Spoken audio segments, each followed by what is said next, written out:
Hey guys, thanks so much for all the support. If you haven't subscribed to the channel yet, please feel free to do so. Love can hurt. Loving can hurt sometimes, but it's the only thing that I know. When it gets hard, you know it can get hard sometimes. It's the only thing that makes us feel alive. Ed Sheeran's song Photograph was playing on the car radio, and I was singing along while driving. I was going to East Amsterdam to meet my girlfriend, and I was very excited about it because I was going to ask her to marry me this time. As I was driving, I saw the 7-Eleven store and decided to stop for some refreshments. I checked the time, and it was 1:37 p.m.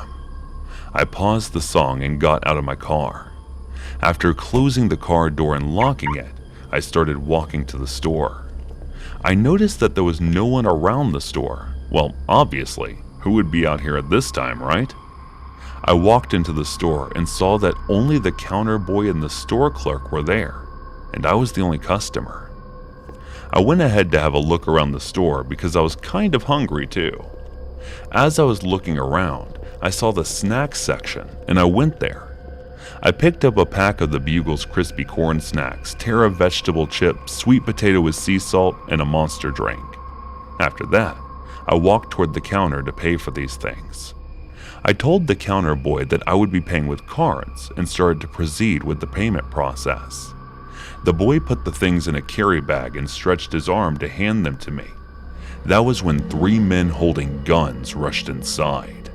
They pointed the gun toward the counter boy, but he immediately squat down and tried to hide. "Do you work here? Do you know where the cash register is?" one of them asked me. I stared at them for a while without saying anything when another one came closer to me, put his hand around my shoulder and said, "Are you deaf? Can't you hear what my mate is asking you?" He said while gritting his teeth. "Hebrew, quit messing around. We don't have time for this. Find the cash register and fill this bag." A man who had the most masculine physique among all of them said, and threw a bag over to this guy. He checked, but the cash register did not have any money, so looked over at the store clerk and asked, "Hey old man, where do you hide the money? I know that the chicken hiding underneath the counter may not know, but you do. Fill this bag with the money right now, or you are going to die." As the masculine man said this, the third man went ahead and pointed the gun at him.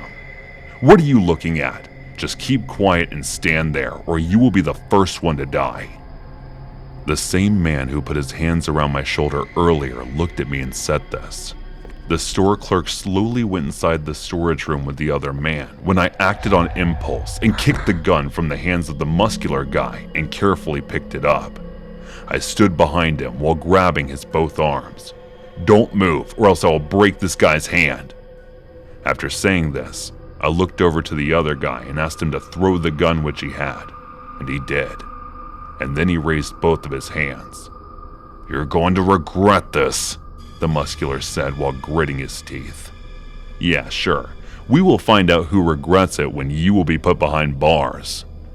I was constantly looking over to the storage room while saying this, because the third guy was there along with the clerk, and I had to act before they came out.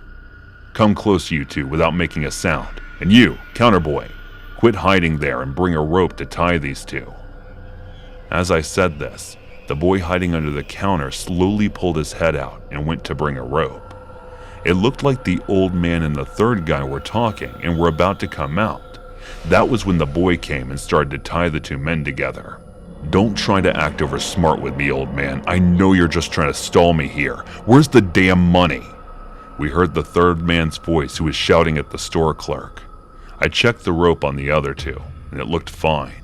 And as I started to walk toward the storage room, I heard a gunshot that came from there, and immediately rushed. When I reached there, the man had already shot 2 more times at the store clerk's chest, and he turned toward me and shot another fire aiming at my leg. I felt a sudden pain, but I did not let it stop me, and punched the guy in the face, which made him stumble. That was when I snatched the gun away from him and punched him continuously. I heard the police siren coming, and some officers rushed inside. I guess the old man may have called 911 when those men had their focus on me and the cash register at the start. One of the officers checked his pulse, but he had already died. What a brave soul he was who tried to fight till the very end. They grabbed those 3 men, put cuffs on their hands, and took them to their car. I was bleeding, and my vision started to get blurry, and I fell. I tried to stay conscious when 2 men came running toward me with a stretcher. "How did you manage to handle these guys on your own? Weren't you scared?" As they were talking to me on the stretcher, the counter boy came closer and started asking me. "I've served in the army for 4 years. And beside, I wasn't alone, kid. You helped me," I said softly before losing consciousness.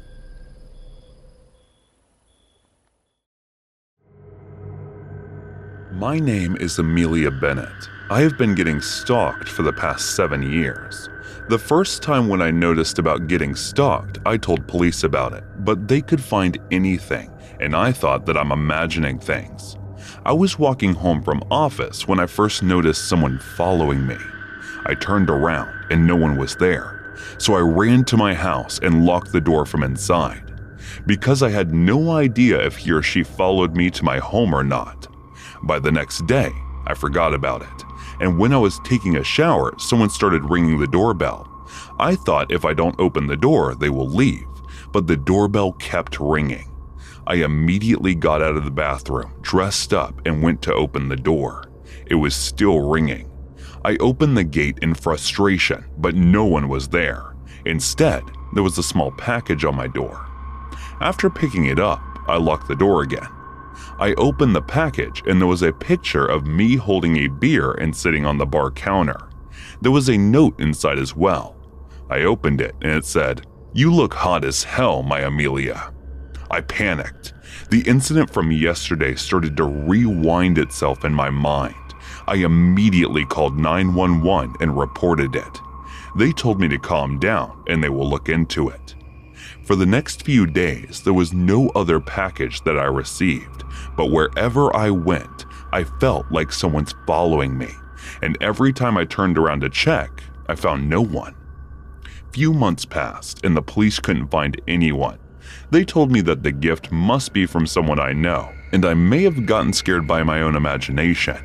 No matter what I do, I couldn't help but think that he must be around me every time. I could never see the face of the stalked, but sometimes I saw a guy with a plum jacket with a picture of Black Snake over it. My friends started to worry about me and told me date. Their solution was you can get romance and protection at the same time, but I wasn't ready to date. I started receiving more packages, and it all contained some dirty, cheap lines. One time I received bra, and the note said, "Your breasts would look amazing in this, my Amelia." His every letter contained the word "my Amelia" in them, and it was creepy. I was at work thinking about these things when my friend came looking all worried. They asked me if I'm okay. I told them about the situation, and their solution, as always, was to date. They dragged me to nearby coffee shop and we started talking about office and made fun of our boss. I got distracted from the stalker for that period of time. That was when I took a sip of my coffee and noticed it wasn't my order. I remembered there was another guy whose order was with me. I had already taken a sip, so I thought I should let it be. But my friends forced me to go there, saying the boy is cute. I went there and apologized. Surprisingly, he exchanged the trays without even saying anything. I was talking with my friend when one of them pointed, "Look, that cute guy is leaving. You should totally exchange numbers. Go and say you want to pay for his Americano." I denied, but they practically forced me to. I went there and asked for his number hesitantly. He gave it to me and left. We went back to work. Before leaving, my friends reminded me to call him, and I took their advice. I called him and let him know my number. I didn't know what else to say, so I disconnected the call. The following evening, I received another package with letter. I was distressed. That's when I thought of my friends telling me that a boyfriend can protect me. I dialed the number of that boy and started talking to him. His name was Daniel Park. He seemed nice, easygoing, so I started to like him. One day when I was leaving from the library, I noticed someone following me. I couldn't see him, but I was still terrified. I immediately called Daniel for help. He told me he was nearby, and I felt a bit relieved. When he came, I asked him to walk me home, and when we reached, I called him because I was still scared. I told him my story, and at the heat of the moment, I ended up having sex with him, and it felt as if I forgot about the stalker completely. After that, every time Stalker made a move, I called Daniel over. But as time passed by, I started noticing things about Daniel which were similar to the stalker. One time, while we were having sex, he accidentally called me my Amelia, but after that, he never called me that, as if he was being careful about it. Another incident that I noticed recently was when I was talking to him about Stalker. He jokingly said, "What if he is just your secret admirer?" I felt weird, but the thing that made me even more doubtful towards him was his handwriting, which was identical to the handwriting of the stalkers. Today, when I was in my garden, I noticed the stalker placing something outside my house. I hid and took a picture. When I zoomed in, I noticed the tattoo on the back of his palm. Daniel had the exact same tattoo. I called Daniel telling him about the stalker and asked him to come over. After that, I called 911 and told them about the picture of the stalker. Daniel was on his way to my house, and so was the police. I just got back from Amelia's and unlocked the door to my house and entered. After hanging my coat on the side rack, I went in the kitchen. I opened the fridge and took out cans of beer and the cold fried chicken that I ordered earlier. I started to think about Amelia while drinking cold beer. Amelia is my friend from the last 7 years. When I first became her friend, she told me that she has been getting stalked, but she doesn't know who the stalker is. Let me tell you from the day we first became friends. I was sitting in a coffee shop enjoying the atmosphere and reading a book that I had recently bought from my favorite bookstore across the town. It was about self-love and how you can inspire others to love. It was a fascinating book. That was when she walked out of the bathroom and sat on the table behind me. She was with some of her friends. They were talking about work-related problems and how much they hate their boss to overwork them. I had just started to get focused on their conversation when the counter boy called, "Order number 188 and 189, please receive your orders." My order was 189, so I got up and went ahead to pick it up. 2 similar-looking trays were sitting there on the counter as I was about to pick up my order. She came and picked it up while saying, "I'm order number 188. She looked at me with her deep green eyes and took the tray while smiling, which, by the way, was my order. I could not help but stare. Her wavy, silky black hair were bouncing on her back as if they were dancing on a rhythm. She was wearing a teal dress which was barely covering her knees. It was definitely her pear-shaped body. I grabbed the other tray and walked to my seat. I thought I should go and tell her that she had grabbed the wrong order, but I hesitated. That was when someone tapped me over my shoulder. I turned around, and it was her. "Sorry, I accidentally grabbed wrong order. Would you mind switching?" she said with a smile.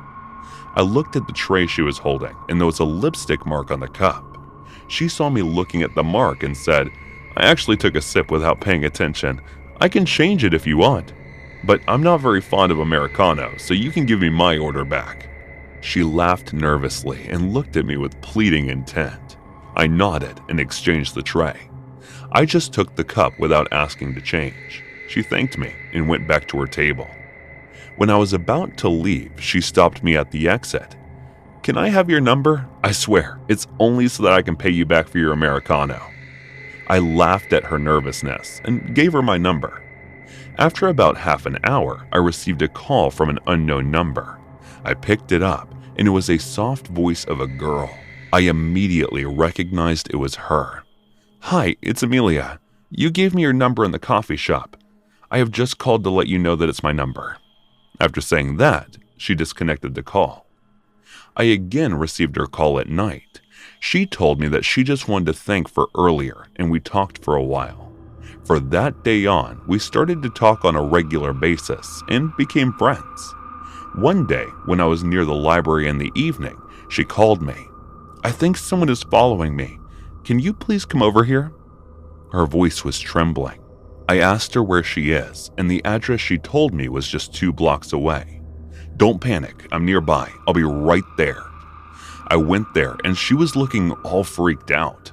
She noticed me, came running toward me, and hugged me. She started sobbing and talked at the same time. "I was walking from here and felt like someone was following me. I couldn't see him, but I know someone was." I patted her back slowly and told her that everything will be fine. She told me that she lived nearby and asked me to walk her home. As we reached her house, she invited me in. I noticed that she lived in the same area as me, and when I told her that, she looked shocked. She asked me to feel at home and went to her kitchen. After a while, she came back holding a bottle of wine and 2 glasses. She sat at the chair next to mine, poured wine into the glasses, and gave one to me. As we were drinking wine, she started to cry. I asked her the reason for her crying. She told me that someone's been stalking her for the past few months. She told me that she never saw her stalker's face except for his plum jacket that has a picture of a snake over it. She also told me that the stalker sometimes sends her gifts along with letters. She showed them to me. There was a picture of her from a party in a sexy black sleeveless dress. There was a heart-shaped chocolate box, a dress, etc. Letters contained praise for her beauty. She embraced me and started to cry even more while telling me.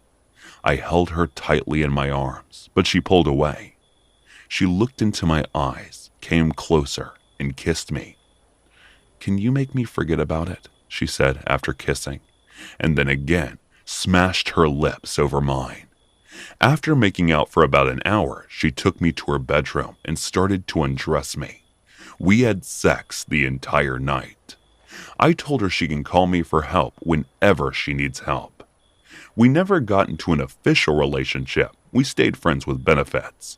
Whenever she felt like someone's following her or the stalker sends her gifts, she called me over. We would talk and then have sex. It's been 7 years, and the stalker's identity still hasn't revealed. I let her use me as she pleases because I am in love with her. While I was thinking all this, my beer was already finished. My phone started to ring, and I knew it was her without even looking at it. I answered the call, and her voice, she was panicked. "I just received another gift from him. Can you please come over?" I looked to the snake picture on my plum jacket that was hanging on the rack and said to Amelia, "Don't worry, I'll be right there."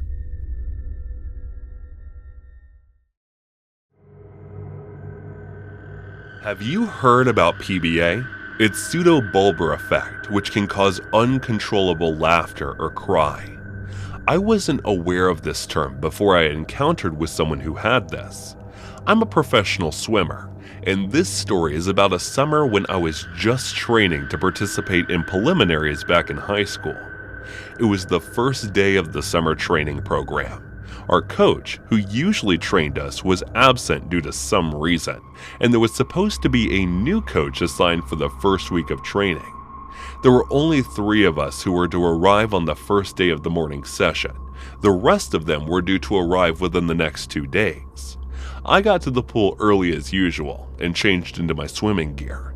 After doing some warm-up exercises, I went inside the pool and started doing some breaststrokes.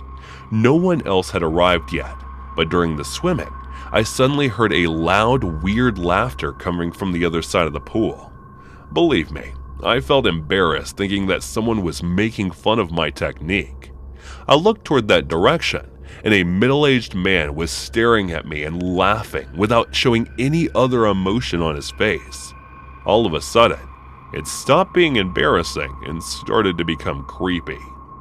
I thought of ignoring him and continued to focus on my training, but then I saw him inside the pool swimming towards me. I freaked and started to swim in the opposite direction from him, and that's when I heard Sam's voice calling me. "Hey bro, you early here again? Do you even sleep at all?" As I got out of the pool, I saw him waving towards me with a big smile on his face. "I'll sleep after training," I said while laughing, giving my entire focus to Sam and ignoring that creepy guy. "You are amazing, bro. You train 4 hours a day, work at night, and still look all freshened up." He laughed while admiring me. I shrugged my shoulders playfully and decided to join Sam in the pool. That man still hadn't left, and he was sitting over at a bench staring at us. It felt a bit uncomfortable, but I tried my best to ignore. He would still sometimes laugh, which would divert my attention towards him, but it looked like Sam didn't notice him, so I completely ignored the man. "Hey guys, Coach Gilbert called me to say that the new coach has already arrived. Have you seen him yet?" Sarah, who was also one of the students and was supposed to train on the first day with us, had arrived and said while practically shouting at us because we were a bit far from her. We looked at each other, and then our glazes went toward the man from earlier. He had stood up and was looking in our direction. He bowed his head towards us and then started talking with Sarah. "Guys, Coach has asked for you both to finish your strokes quickly and then do 10 laps each." She was always the bossy one, but I could not figure out why he asked Sarah to tell us instead of telling us himself.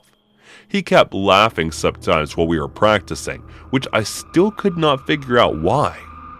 During the entire practice session, he would just tell Sarah about what we were supposed to do next, and he just sat there and watched us. After training, we chit-chatted a bit and then headed towards our homes.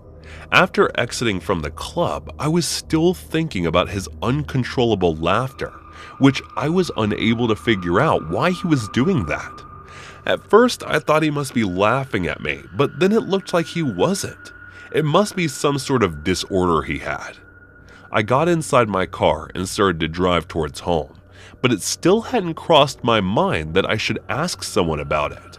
And after reaching home, I went to the bathroom, took a clean shower, and got in bed to sleep. I checked my phone after waking up and saw messages from Coach Gilbert.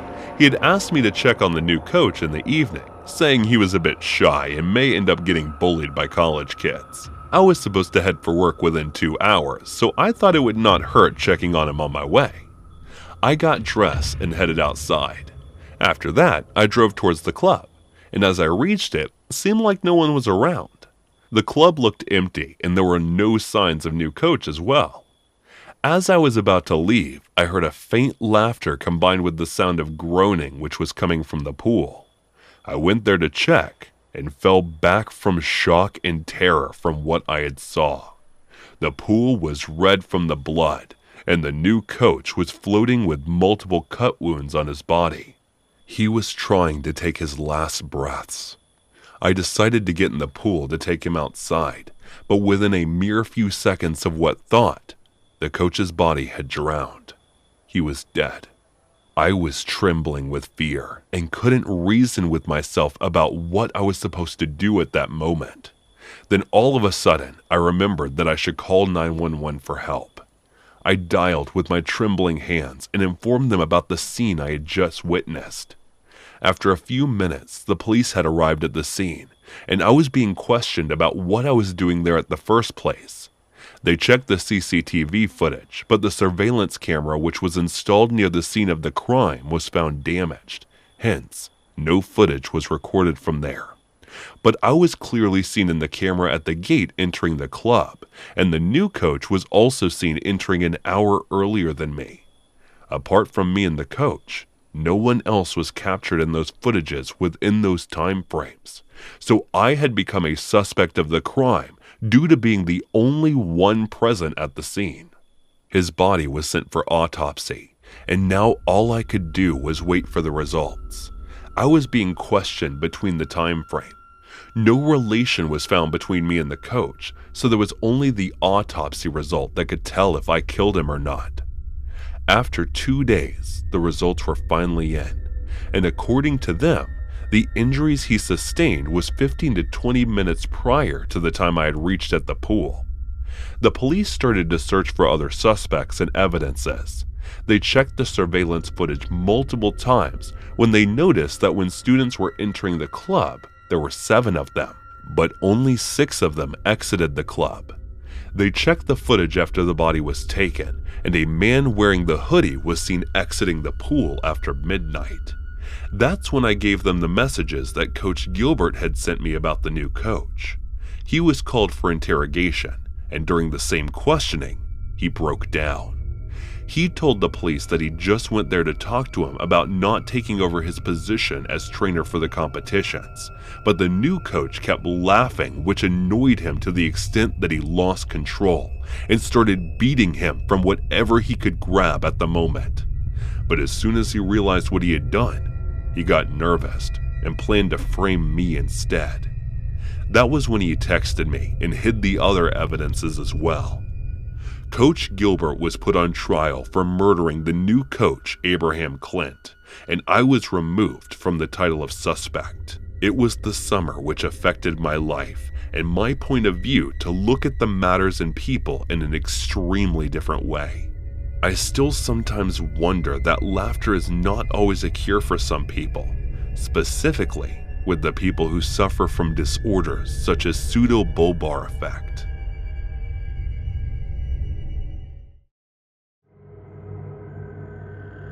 I have a lot of relatives who live in and around the foothills of the Appalachian Mountains in Tennessee. I only ever really see them once a year in our family reunion, which takes place in this terrifyingly old Southern Mountain Baptist church. I'll start off talking about my great aunt, who I'll call Sally. She was like the embodiment of every stereotype that you've ever heard about old cougar redneck women. She was a chain-smoking, lottery-playing, meth-dealing pimp. Her 3 kids, who I'll call Emma, Joe, and Steve, were no better. Emma dropped out of high school to have 3 kids, then got addicted to meth, and, according to my dad, sold her baby girl to her boyfriend's dad, who now has custody of the baby in exchange for drugs. Nobody knows where she is. But the last time we saw her, she didn't have her kids with her, and all her teeth were missing. Joe, on the other hand, has about 6 children, from 6 different women. He constantly, as is family tradition, goes and sells and smokes a ton of meth. He got into an argument with my uncle once over who was going to cut the grass of the family cemetery, and showed up at his house with a shotgun. He burned down my great-grandma's barn only because he was hiding a meth lab inside of it and was about to get busted. Pretty sure he still got busted. Steve is a little different because he's, unfortunately, HIV positive, and that makes him kind of a black sheep for the family. Yeah, the meth family who sells kids for money. Consider Steve to be the weird one in the group. My grandma won't even let them eat off their plates because down in their region, nobody really understands how HIV works. However, rumor has it that he's not just a victim of the disease, but instead one of those bug spreader types.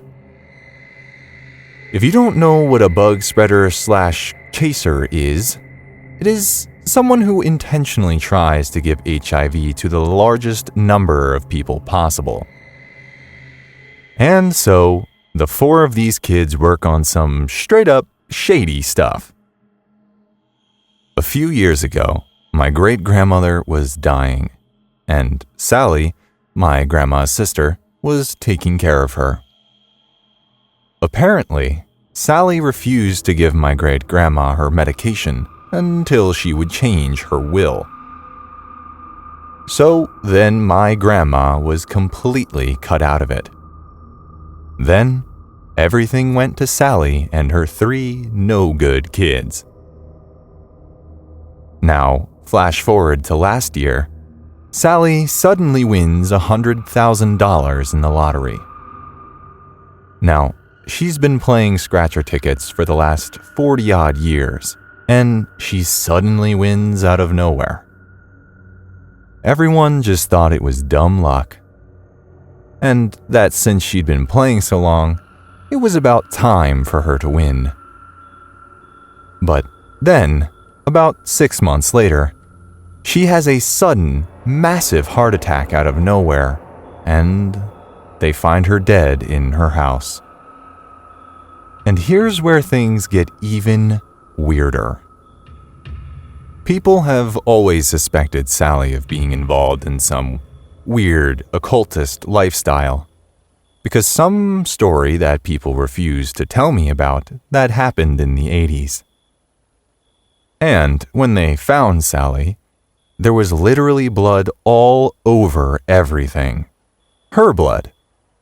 But they couldn't find any cuts on her body. And there wasn't any blood coming from any of her orifices. And this is where I come in. Sally was in the possession of a red diamond ring that originally belonged to my great-grandmother when they found her dead. The story behind this ring was that during World War I, an American soldier got this ring from a dead German housewife and brought it back for his niece, who was the best friend of my great-grandmother. My great-grandmother, her best friend, and her best friend's pregnant sister had been accused of witchcraft by a local priest. The priest claimed she was carrying the Antichrist quote, unquote, and got their heads blown off by the sky, my great-grandmother's friend, and trusted her with this German ring. Some time passes and my great-grandma dies, and Sally steals this ring. Initially, she wanted this ring to go to Emma, but on her deathbed, my great-grandma told someone that she wanted this diamond ring to go to me. So my grandma sneaks into Sally's house after she dies and steals this diamond ring back.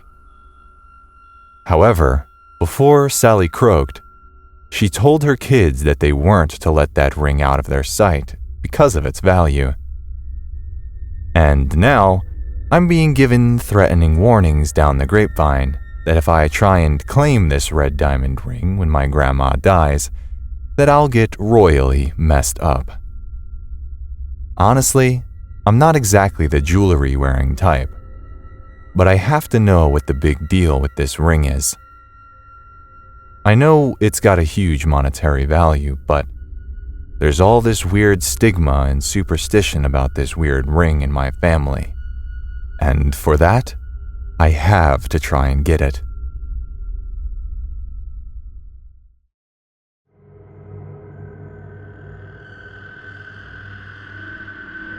There was Luca, Joshua, Martin, and I. The sleepover plan wasn't mine to begin with. It was when I was having a pleasant conversation with them and slipped up about my parents going out for a few days. It was like Joshua found a diamond or something. He got so excited that he even ended up inviting our friends to a sleepover at my house without even asking me. So here's the deal. Joshua's my childhood friend, and he used to spend most of my time in my house. Anyways, the boys were invited, so I had to prepare for the sleepover. By preparing, I mean telling them to bring their snacks, drinks, and blankets. Everyone arrived one by one at the house and the sleepover began. We were laughing, drinking, and making jokes at each other when we heard a creaking sound coming from the front yard of my house. We thought it must be a cat or a raccoon, so we continued having fun, and that was when Martin turned on the TV to watch the football game. After a short while, we heard the creaking sound getting louder and weirder, so we decided to check it. Joshua felt a bit braver than others and volunteered to check on his own. Yeah, he's the kind of guy who always gets in trouble, but he went to check while the rest of us continued doing what we were doing. When we came back, he was all freaked out. He could not speak for a few minutes and only kept saying, "From the news," so Luke and I decided to go and take a look at what freaked him out so much. When we looked in the direction of the creaking sound, it was too dark and we couldn't see anything, so we turned our flashlights on and saw a man leaning on the fence with his head down, pushing it, which was making the creaking sound. We immediately ran inside and locked the door. Joshua looked at us and with fear in his eyes and said, "It's the guy from the news." I took the remote from Martin's hand and started switching between news channels, and there was no news of that man. And that was when Joshua took out his phone, searched for something online, and then turned his phone towards us. I recognized the man in an instant. It was him. There was an article which said that the serial killer who had killed more than 15 people were mostly teenagers is on the loose, and police are looking for him at the moment. The creaking sound had stopped by now, when we decided to call the cops and tell them about the man is here. We immediately called 911 and informed them about the man. They were here in a few minutes and looked around the house, but there was no one. They told us that we could call them if something happens, and then left. We were 14-year-old boys, and that is why all I could think about was that we were the perfect target for him. That was when I remembered that I forgot to lock the back door. The cops did not look inside the house, so there were still some chances that he had already gone in and could be hiding somewhere. I thought of telling Joshua about it, but thinking about how easily he starts panicking, I let go of the thought. Luca was the more mature and fearless among Luca and Martin, so I walked him slowly and whispered in his ears about the possibility of the guy being here. He told me to sit down, acting as if nothing had happened, and he would ask others to leave by making up some kind of excuse. I went down to sit while sneakily looking around to make sure that he isn't there, but that was when I noticed a shadow down the hall, and I guess Joshua noticed it too. As he was about to scream, Luca put his hand on his mouth, signaling Martin and him to keep his mouth shut. I grabbed the vase that was sitting on the table while others grabbed whatever they could at the moment too, which the man had already taken notice of that we were aware of his presence in the house. And as he was about to come out, we made a run towards the entry gate of the house. Luca dialed 911 and then told him about the man being inside our house. They asked us to keep calm, and within a few minutes a police car arrived. 3 officers came out and started searching the house. As they found the man, he attacked one of them with a kitchen knife and ran towards the back door. One of the officers called for backup and started chasing him, while the other one took the injured one to the car to first aid him. They asked us to call my parents and inform them about the situation, which I did. After hearing that my parents were extremely worried about us, they told us to stay over at Joshua's house, which was only a few blocks away. The backup cops arrived at the location and they started searching for the man near the house and in the area. We walked to Joshua's house while being extra aware of the surroundings because he could be anywhere. But thank God that we did not encounter him on the way. Joshua's parents were already aware of the situation by my parents, so they let us in immediately and locked every entry or exit door of the house. The next morning, I was hesitating to leave from my house. But then I heard on the news when Joshua's dad turned on the television that the serial killer was arrested last night after a handful of struggles. 2 officers were seriously injured by his attack, but now he's locked in prison for further proceedings. We all took a sigh of relief and headed for our homes. When I reached my house, the first thing I did was lock the back door, and then went ahead to my bedroom to get some sleep since none of us got any last night.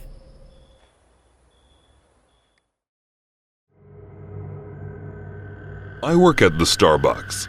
That is, I get to hear every day some name that I cannot possibly pronounce, and I will get every bit of mind of an annoyed customer.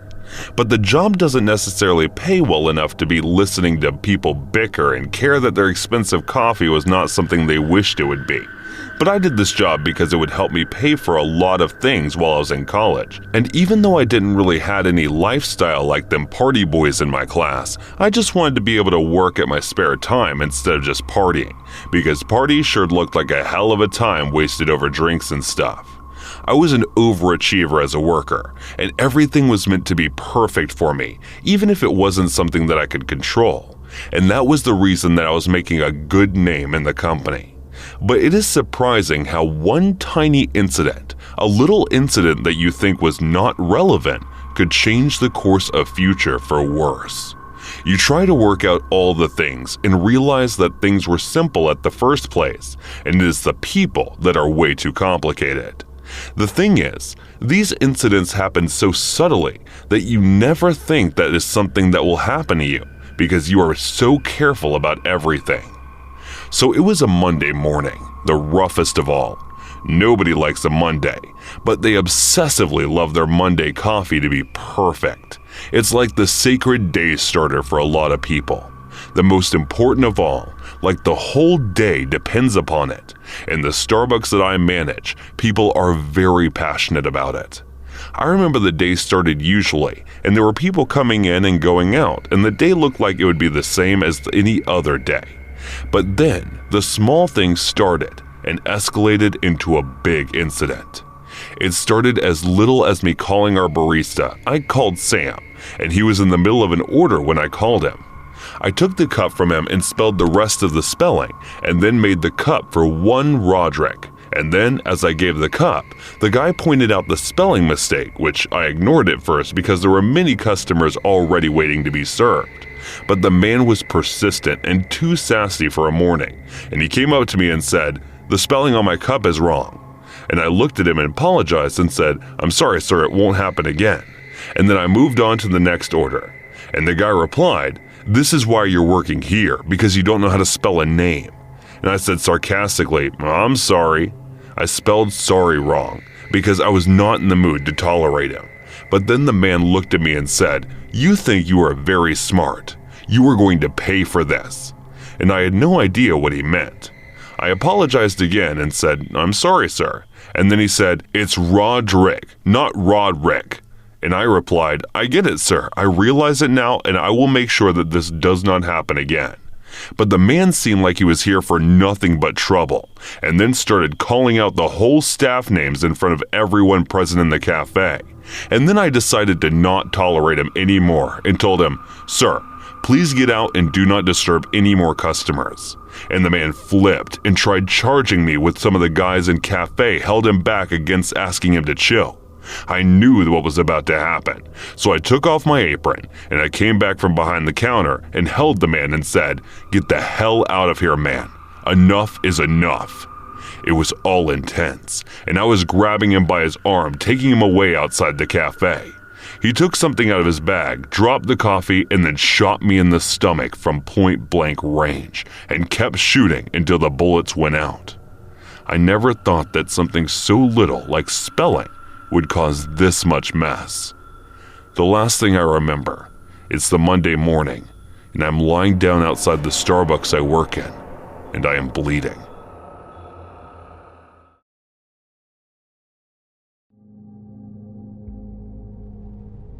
Many years ago, my husband and I took our kids on vacation to Sri Lanka. The flights were quite tough on them. I remember my son puking his guts up because his blood sugar was so low, and my little girl's ears popped so bad that she cried for the entire descent into Colombo. I promised them that it'd be worth it, but I was also terrified that they'd just end up hating it once we were there. But thank God, my son was sold on the idea as soon as he saw some of the wildlife, and when my daughter saw miles upon miles of gorgeous sandy beaches, she too suddenly forgot how grim the 17-hour flight was. So, at one point, my husband is off taking my son down some jungle-side roads in what was basically a walking safari tour, while me and our daughter relaxed on the beach. Anna had just turned 6, so she was just a little ball of energy who burned herself out digging in the sand and playing in the surf. So as long as I keep an eye, and plenty of sunblock on her, I was free to just relax and soak up the sun. Then at one point, I just hear, Mommy, look! Doggy!" I open my eyes and feel them straining from the intense sunlight, but there, clear as day, just a few hundred yards down the beach, was a dog. Anna loved dogs, and she'd point them out wherever she went, a trait that I can assure you has never left her. So I just gave her a, "Oh, isn't that nice, honey? Just remember they might not want to be petted like our dogs." I know that sounds weird, but one of the things we were warned was that there's no mass vaccination of animals in Sri Lanka, not to mention very little in the ways of formal dog training. That meant that not only were they considerably more likely to bite you should you catch one in a bad mood, but it meant that that bite could lead to some very, very nasty infections. But try explaining that to a 6-year-old. So me and my husband just went with what amounted to Sri Lankan dogs can get very grumpy because of the heat, and they don't like being petted like Nana's dog does. Knowing how grumpy intense heat made her, she ate up our excuse without many questions. So, like I said, I acknowledged the dog, then just closed my eyes again and carried on sunbathing. A minute later I hear, Mommy, look, another doggy." Again, I open my eyes, make myself a little sun visor with my hand, and look down the beach to see 2 dogs this time. They're both these blonde mongrel things, their breed indistinguishable as the result of probably hundreds of years of unchecked breeding. They hadn't caused us any trouble at that point, because as much as they were actually wild dogs, they were still quite chilled out. The beach cafes fed them leftovers to keep them sweet, so they spent most of their days just sleeping to beat the heat. Trouble was, they were decidedly unpredictable, and could be your average tail-wagging good boy one minute, then something distinctly different the next. So, as I said, I look up to see 2 dogs this time. They were playing in the sand, getting close to the water, then rushing back whenever a wave crashed in.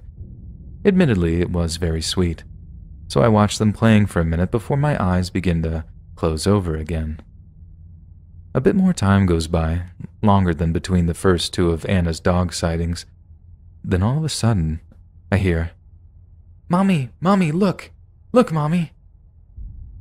This time, Anna is much further down the beach than the first 2 times she'd called me, and there's not 1 or 2 additional dogs on the beach. There's an entire pack of them. There must have been about 20 different dogs on the beach for the 3rd time I opened my eyes. There was a tiny little Jack Russell, some long-eared spaniel type, dogs of all shapes and sizes. But the one that was apparently leading the pack was this giant, moody-looking Doberman. It was quite surreal, actually, seeing a pack of feral dogs just wandering around together like that.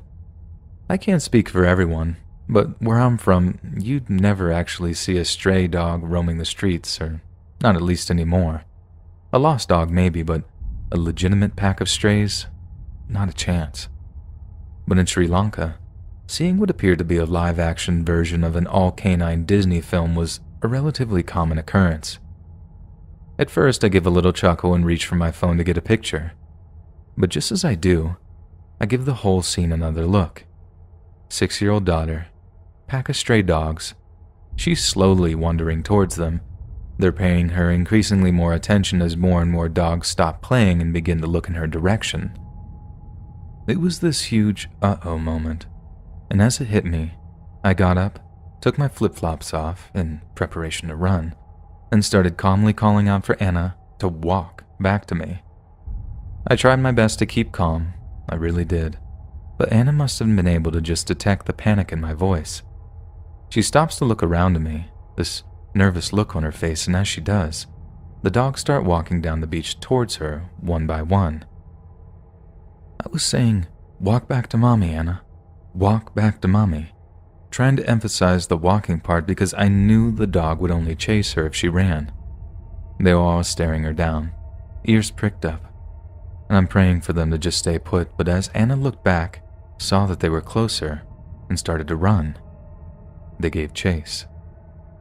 What I felt next, I don't think I can even call it fear. I had to put myself in between those dogs and my daughter, even if it meant me getting hurt. That's just what a mother does. I wouldn't even say I'm a particularly brave person, but I didn't think twice, and I suppose that just speaks to the power of motherly instincts. I sprint forward, position myself between Anna and the charging dogs, then begin banging my flip-flops together, screaming. I waved my arms in the air, jumped up and down, banging the flip-flops intermittently, and I must have looked like an absolute maniac, but my God, did it work. If all of those dogs just carried on rushing me, they could have taken me down in seconds, but my wild display had them literally stopping in their tracks. Or rather, once I'd managed to psych the Doberman out, the rest lost their spunk. I still remember it like it was yesterday, seeing him or her make this goofy, scared dog face before it literally skidded in the sand, turned tail, and ran away. As I turned around to comfort the now hysterical Anna, I realized that pretty much everyone that was sunbathing, chilling in beachside cafes, or swimming had emerged to watch. And I do mean watch. Not a single one of them came to check on us, and in the end, It was actually some little Sri Lankan surfer type that ran over to ask if we were okay. He was swiftly followed by the owner of the cafe we'd been visiting. He checks us over, sees that we haven't been bitten, then invites us back up to the cafe's patio. Within seconds, he presents my daughter with a huge bowl of chocolate ice cream, and the man was a genius in my mind. She went from absolutely inconsolable to gently sobbing to fine within about 15 minutes. Don't get me wrong, she was still a bit freaked out following the whole thing. Anyone would be. But we palmed her off by saying they just wanted to play. But they might get a little rough, so it's best to stay near mommy and daddy whenever there's lots of doggies around. This made sense to her, and she was back to thinking Sri Lanka was the best place ever in no time. I suppose this has been a quite long-winded way of saying that no, it's not a terrible idea to take your kids on vacation to more exotic places. Yes, there can be risks, but I honestly feel like the net benefit is high enough to make it totally worth it. Just be sure to do your research, and remember that a seemingly harmless situation can turn into a dangerous one in a remarkably uncomfortable amount of time. A little bit of backstory. I went to Miami earlier this year. Didn't know a lot of people there, but I still went. I was 20 at the time and not really jacked, but I know how to hold myself. I got there on a Saturday, and I knew that weekend nights at the beach are where the fun things happen.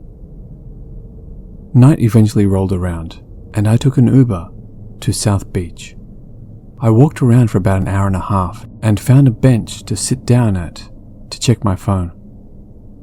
As I'm sitting down minding my own business, a person walks up to me and sits on the same bench as me.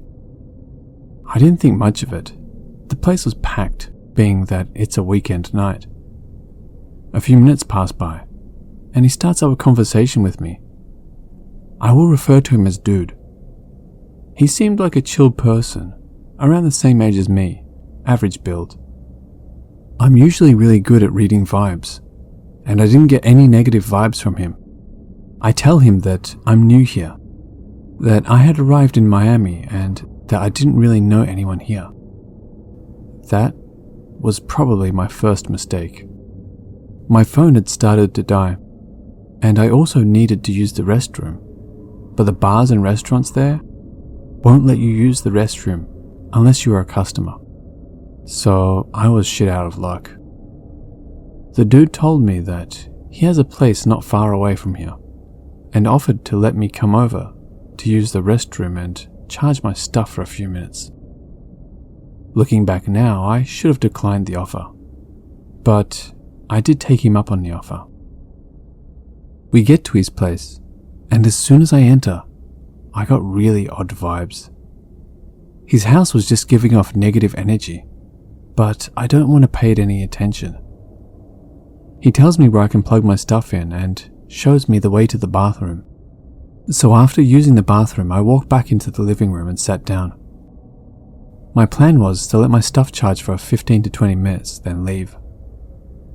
The dude sits down beside me, and we actually had a pretty good conversation at first. He just seemed like a chill person who was trying to be nice.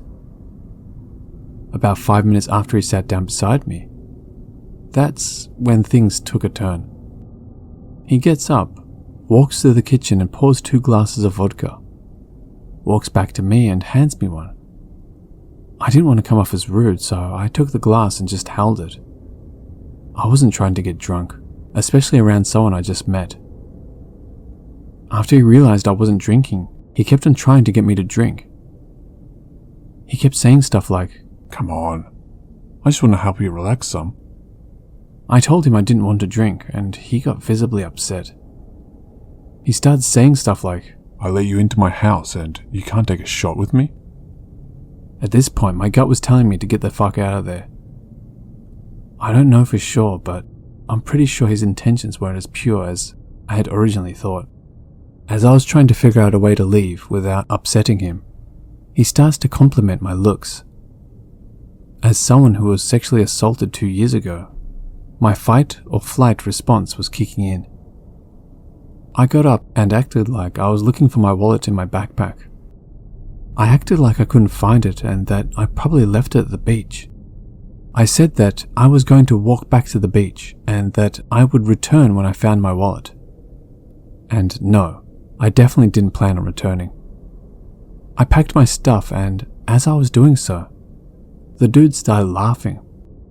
It was such a demonic laugh, I'll never be able to get it out of my head. I bolted out of the door and get to the sidewalk and start walking away. I'm not even off the block yet, and I hear his door open back up. The dude starts speed walking towards me as if he was following me, while he was still laughing demonically. My first thought was, okay, well, this is a serial killer. I'm about to be killed. I started to run. I don't know exactly how far I ran, but it was at least 5 blocks. Once I knew he wasn't following me anymore, I spent $10 on an Uber to get me far away from the area. The night was still young and I knew the nightlife would still be active on the beach. So I went back to the beach, just about 10 miles away from my original location, just to make sure if he went back there looking for me, that he wouldn't find me.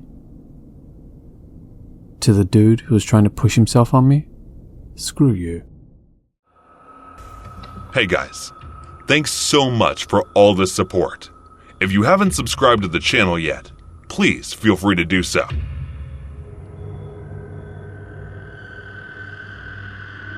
At around 5:15 a.m. on the morning of July 6, 1997, a Starbucks employee arrived at work to open up the Wisconsin Avenue Northwest branch of the world-famous coffee company. Situated just north of Georgetown University in Washington, D.C., there was a lot of work to be done before the morning rush, and the employee in question had yet to imbibe their morning espresso to really kick them into gear. So by their own admission, they were pretty groggy by the time they headed out back to one of the freezer units, intending to fetch some of the breakfast pastries that will go on sale that morning. But when the overtired staff member cracked open the freezer unit, inside was the frozen, lifeless corpse of 25-year-old night manager Mary Catherine Mahoney, along with the bodies of 18-year-olds Emery Allen Evans and Aaron David Goodrich. Although they weren't always on the safe shift pattern, the employees knew his slain coworkers well, and the horror of witnessing their frozen, discolored cadavers was almost too much to bear.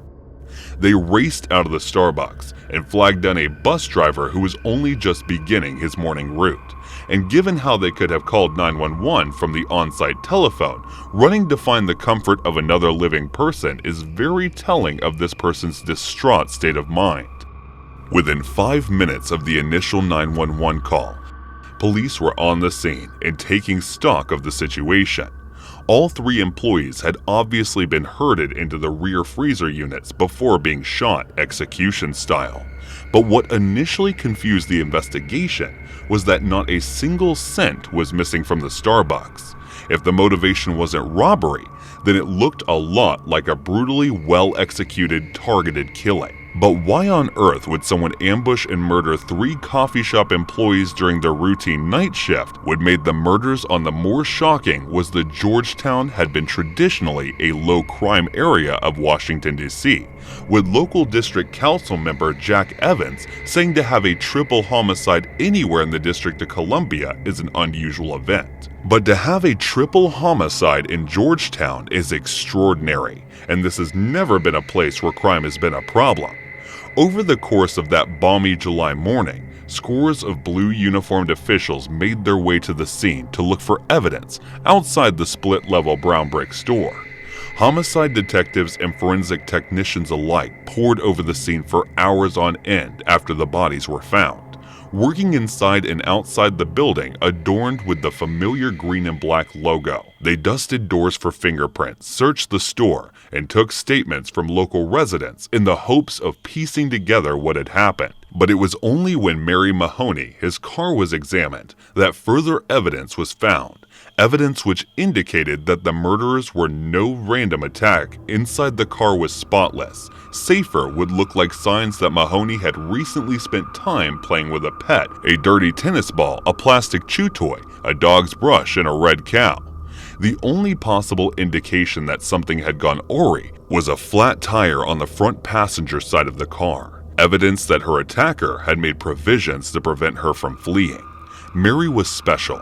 A mother later said she had an enormous heart. She probably would have compassion for the person who killed her. When she moved to Washington several years prior, Mary would jog alone an hour before daybreak, never worrying about being assaulted or attacked. She adored animals, particularly horses, and even took in Mary Lou, her sister Molly's toothless black and white alley cat. She attended various New York colleges before graduating with honors from Towson State University near Baltimore, and was a loyal and active Democrat, and turning for Bill Clinton when he was first elected. And according to her mother, it was a managerial job at Starbucks that really excited Mary. She had been employed by the company for 2 years and enjoyed being the manager. She was often seen sweeping the sidewalk in front of the store and obviously took pride in her store. What she didn't enjoy, though, was disciplining employees, particularly one that Mary had recently dismissed for allegedly stealing several $100s. She struggled with the issue before having to fire him. Her mother said, and for a long time, this became homicide detectives' main theory regarding the Starbucks shooting. Despite their hard work and determination, they came up short at every turn, eventually turning to the television law enforcement institution that is America's Most Wanted. After picking the case up, America's Most Wanted stated a thorough recreation of the murders and detailed many of the theories that the police were toying with. They also advised the number of an anonymous hotline, pleading with those with any information to come forward. And it seems this appeal struck a nerve with one member of the public, who called in with not only a frightening piece of information, but also a rather courageous proposal. In the hours following the broadcast of the Starbucks shootings, a woman called in America's Most Wanted hotline to inform them that she was dating a man who actually knew the shooter firsthand. This mystery person had confessed, even boasted of committing the murders, and on more than one occasion, the couple had initially taken the man's word in pure bluster. But after seeing the Starbucks shooting edition of America's Most Wanted, it became apparent that he might just be telling the truth. The woman then left her name and number so she could be contacted by DC police, and when they did so, she actually agreed to wear a wire for them in the hopes that she could catch a confession on tape. It was then that they learned their suspect's name, Carl D. Cooper.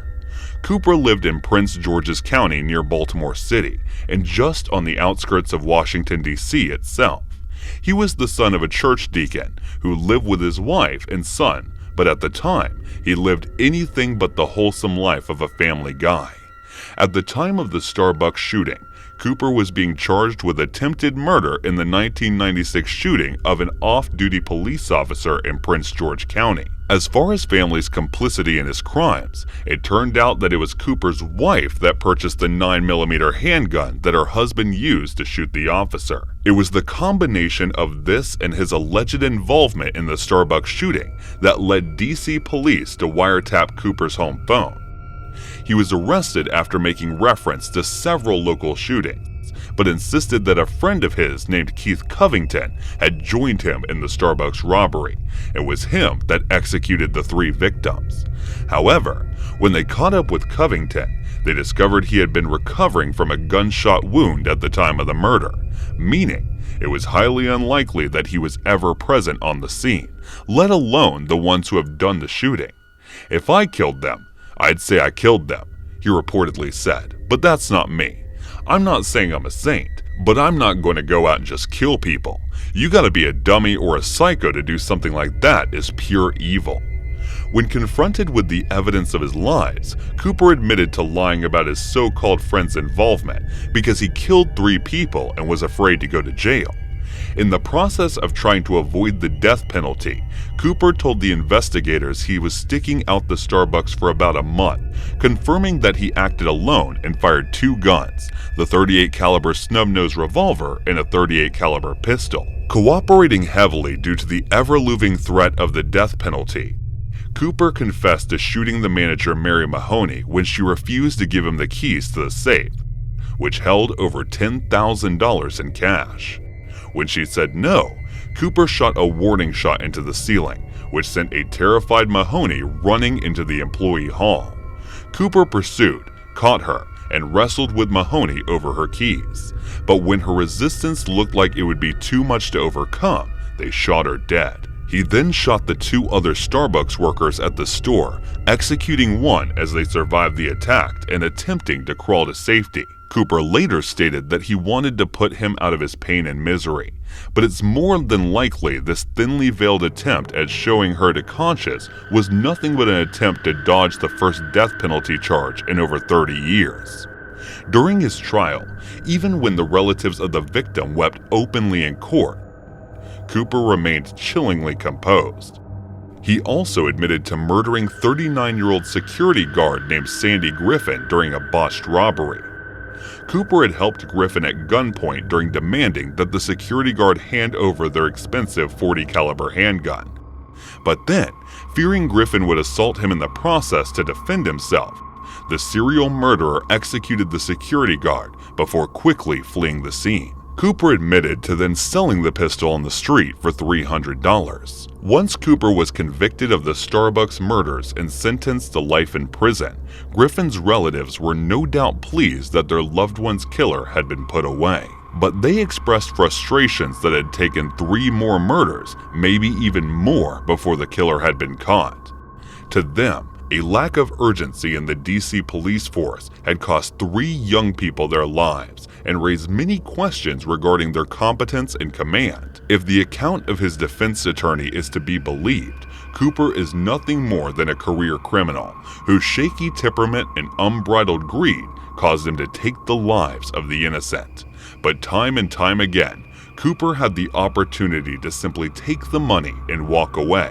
If he chose not to, he chose to kill people he just didn't need to kill, and he did this on more than one occasion. The first time might have been down to a simple rush of blood to the head, and to genuine possibility that killing the security guard was not part of Cooper's plans. But there's also a possibility that killing him proved to be something of a thrill. The thrill that Cooper wanted to replicate in executing the 3 Starbucks workers. There's no doubt that locking up killers like Carl Cooper for the rest of their lives makes the world a safer place. The only worry is that there are many more out there just like him. People who've escaped justice for horrific crimes are those who have the same darkness in them, just waiting to boil over. I'm an 18-year-old female from the UK. This happened in February of 2019. I was 16 at the time, and I got set up on a semi-blind date. We had seen photos of each other by a mutual friend. The guy was called Cameron, who was 19. Cameron seemed like your average guy, maybe a little into video games and anime and stuff, but overall, nothing my friends told me about him seemed off in any way. Our mutual friend gave us each other's numbers, and we texted for a night, and decided to meet in a Starbucks the next day since we were both free. I never liked to meet new people this soon, but figured since Cameron knew my friend, it couldn't possibly go wrong. How mistaken I was. I arrived slightly early, ordered my coffee since I never liked guys to feel like they have to buy it for me, and parked up a seat facing away from the door, and pulled out a book. I'm there for maybe 15 minutes chilling out when I get a text saying he's here.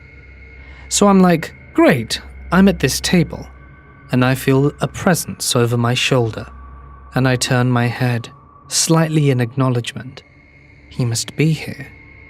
Before I even get the chance to squeak a hello, his lips latch onto my neck, and he starts sucking on it.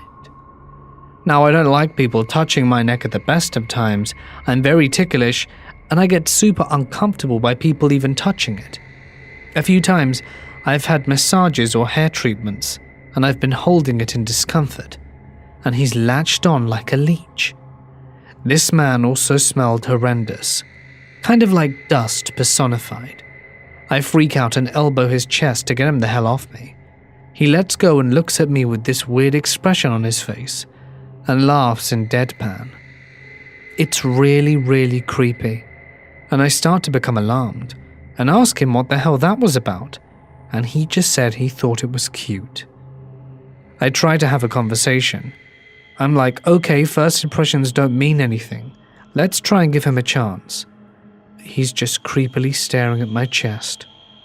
Wow, I didn't know Asians could have boobs like that. I better not let you go. That's a direct quote. You can't make this crap up.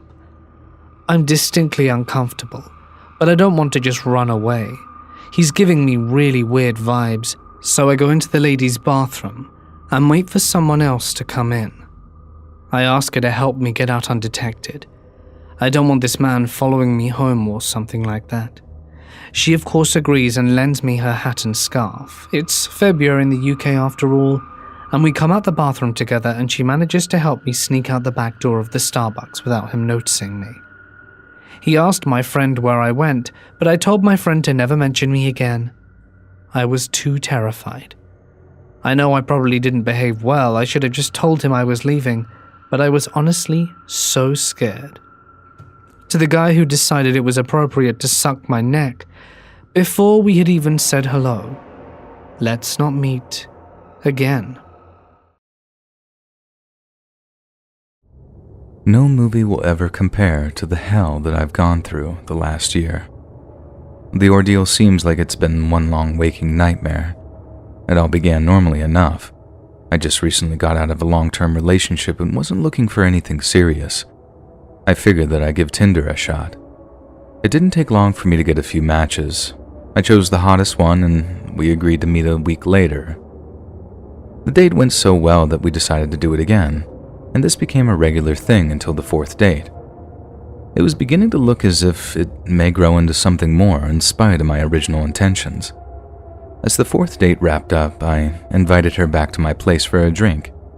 She agreed and things soon got hot and heavy, as they say. We were mere seconds away from taking things all the way when she broke down. I was confused. I'm not an aggressive partner and her behavior up to that point had been very receptive. I asked what was wrong and she said that she had been assaulted by a previous boyfriend. It had been several years and she thought that she had moved past it. I felt bad for her, yet still kind of frustrated, and she got up and dressed quickly. I'll admit it was, like I said, frustrating, but there was little I could do, and I understood where she was coming from. I called her an Uber and she left me with a difficult decision to make. After a long, sleepless night, I decided to just kind of end things there. Some of you reading this may call me cruel, but I couldn't really see another option. Things appeared to just be at an impasse, you know? I wasn't going to wait around until she determined that she was ready, and I sure wasn't going to pressure her into anything, obviously. I told myself that it was for the best. I'd never wanted to jump right into another relationship so quickly.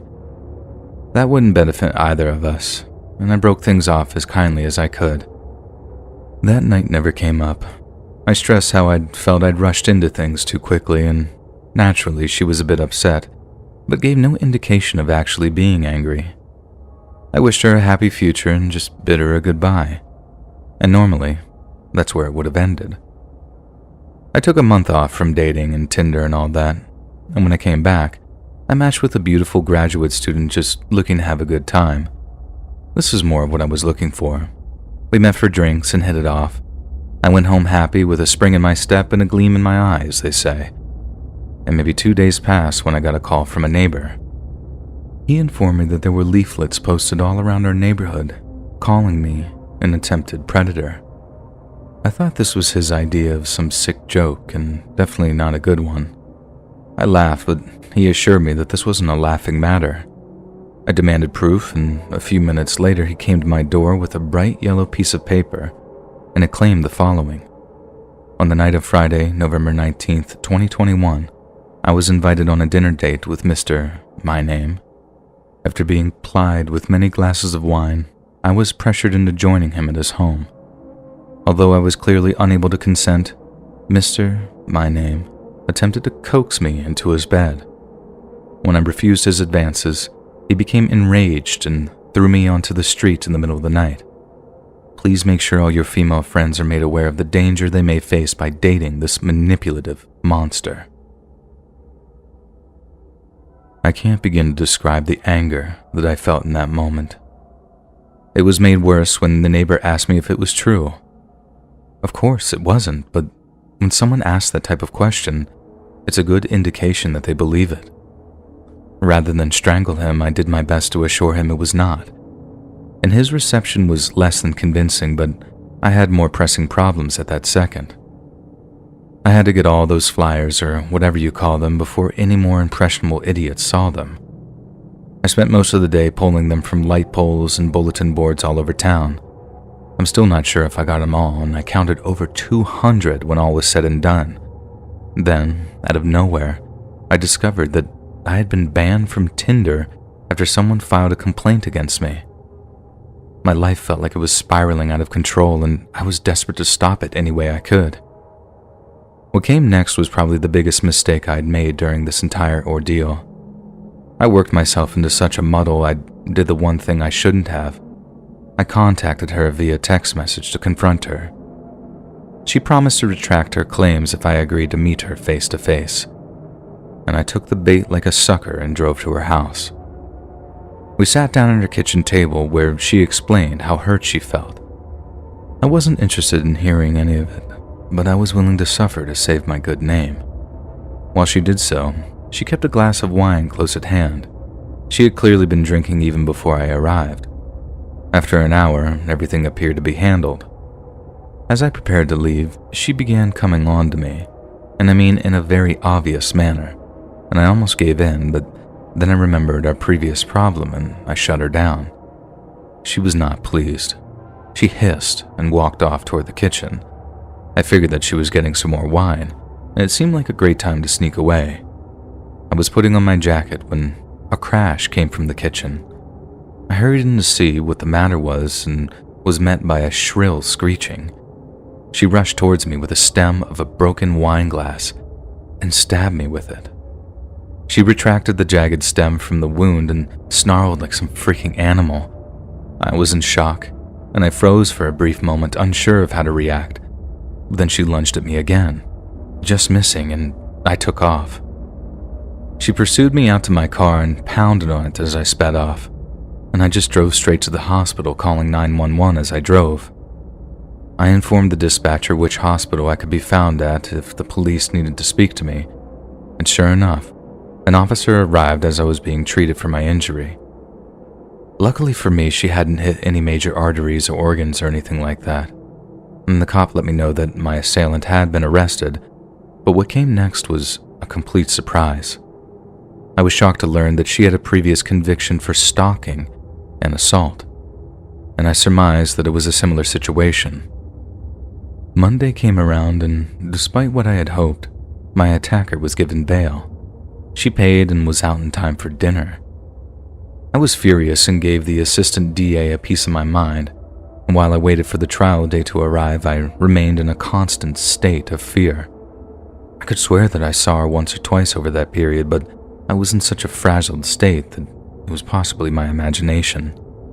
She became all I thought about. My work suffered. Even in my dreams, she often took center stage.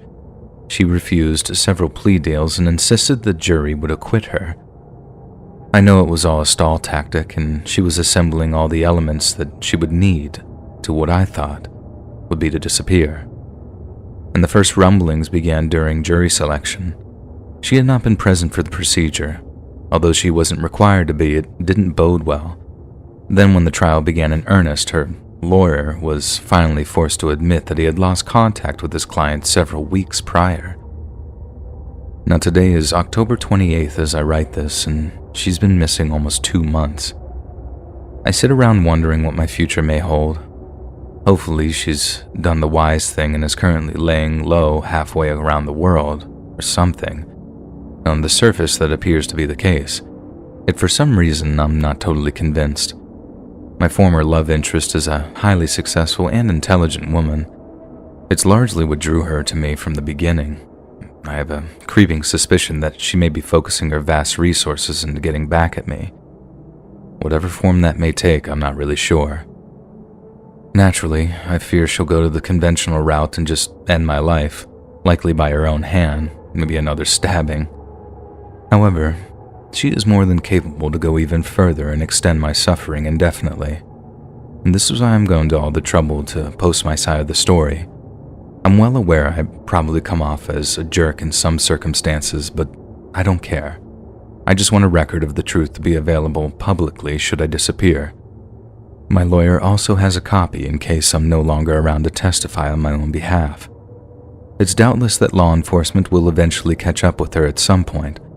I'm concerned it will be too late for me, though. So if you learn of the death or a disappearance of some unknown New York State attorney through the media, please remember what you read here. The single most messed up memory from my childhood involves dictaphones. You know those little voice recorder things with little tiny tapes? Yeah, I used to think they were so cute. Now they trigger me super hard. And before y'all call me a snowflake or whatever, listen to my story. When I was around 11 years old, 5th grade anyway, I went to sleep over at a friend's house. We stayed up late, doing all the stuff you'd expect young ladies to get up to at a sleepover. Then we all passed out and slept through the night.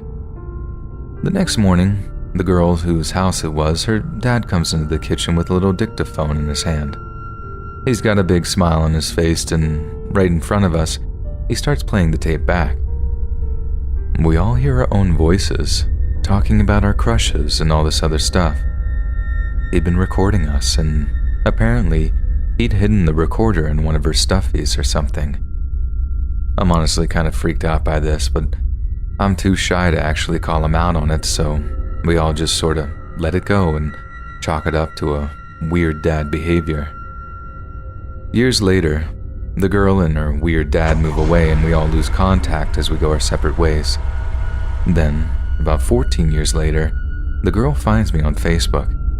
We do a little small talk, catching up on this and that, and then the girl drops something heavy on me. She asks if, during that sleepover, all those years back, if I remember anything weird involving her dad. I'm all like, sure, he recorded us. That was incredibly weird. A little bit of a total invasion of privacy, maybe? She's like, no. Anything else? I had to tell her no because honestly, nothing else did happen. But the question sparked off a little online reunion, with all the girls who had social media getting in touch with one another because we'd all been asked the same question. It took a while for the truth to come out, but to our horror, we discovered that the girl had been getting abused by her father.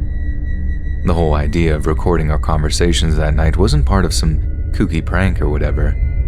It was him making sure she didn't say anything about it to her friends. Of all the darker, scarier incidents from my childhood, that one takes the cake. Not so much because of how horrible it is, and it is horrible, but because of how he basically gloated to us, playing it back because he knew she didn't say a freaking thing about it. I think he escaped justice in the end. I'm not even sure she started investigating, I guess, or whatever you want to call it, until he was long gone. She's doing fine, by the way, but I still think about her from time to time and hope she really is doing okay as she says she is.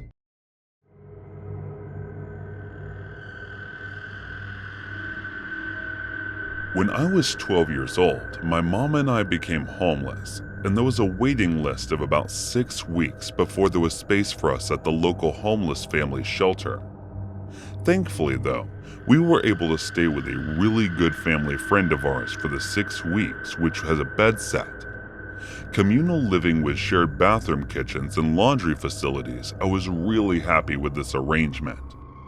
As Jay the family friend was fun, young, and pretty, and she spoiled me rotten, getting me things to do and giving me lots of time and attention in between going to work, She also had a lot of different people going in and out of her rooms at all times of the day and night, as it was what some people might call a party house. Most of the people living at the bed set were awesome. There were a lot of musicians, actors, and bohemians from all different backgrounds and cultures. I made cupcakes with a drag artist who worked in a Soho club painted with an artist using her. Materials to make my mama a picture, and sometimes a goth band who lived there would come and jam, letting me play their instruments with them. They were all lovely people, and a lot of them became quite protective of Mama and I. However, there was one guy, R, who Mama was a little mistrustful of. R was around 25 to 27, tall, lanky, and real pale, with brown, sad eyes at the time. I was totally oblivious to anything major, but I always felt slightly different around him to the other people who came in and out constantly. The feeling didn't so much come from me, but rather R himself, but I couldn't put my finger on why, being only 12. I was always an outgoing, friendly kid, around everyone I met, but for some reason, I was more reserved around R. But one night, it all kicked off.